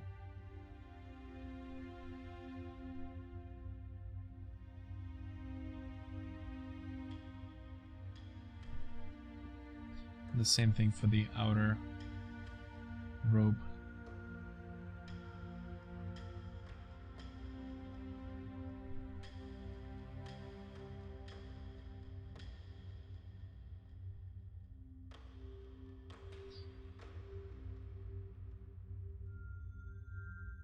Okay, so this kind of puts contrast of the skin, contrast between the skin and the clothing.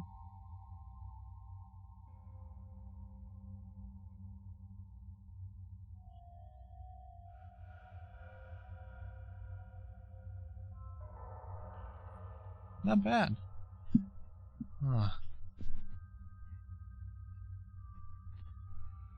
At least as far as I can say.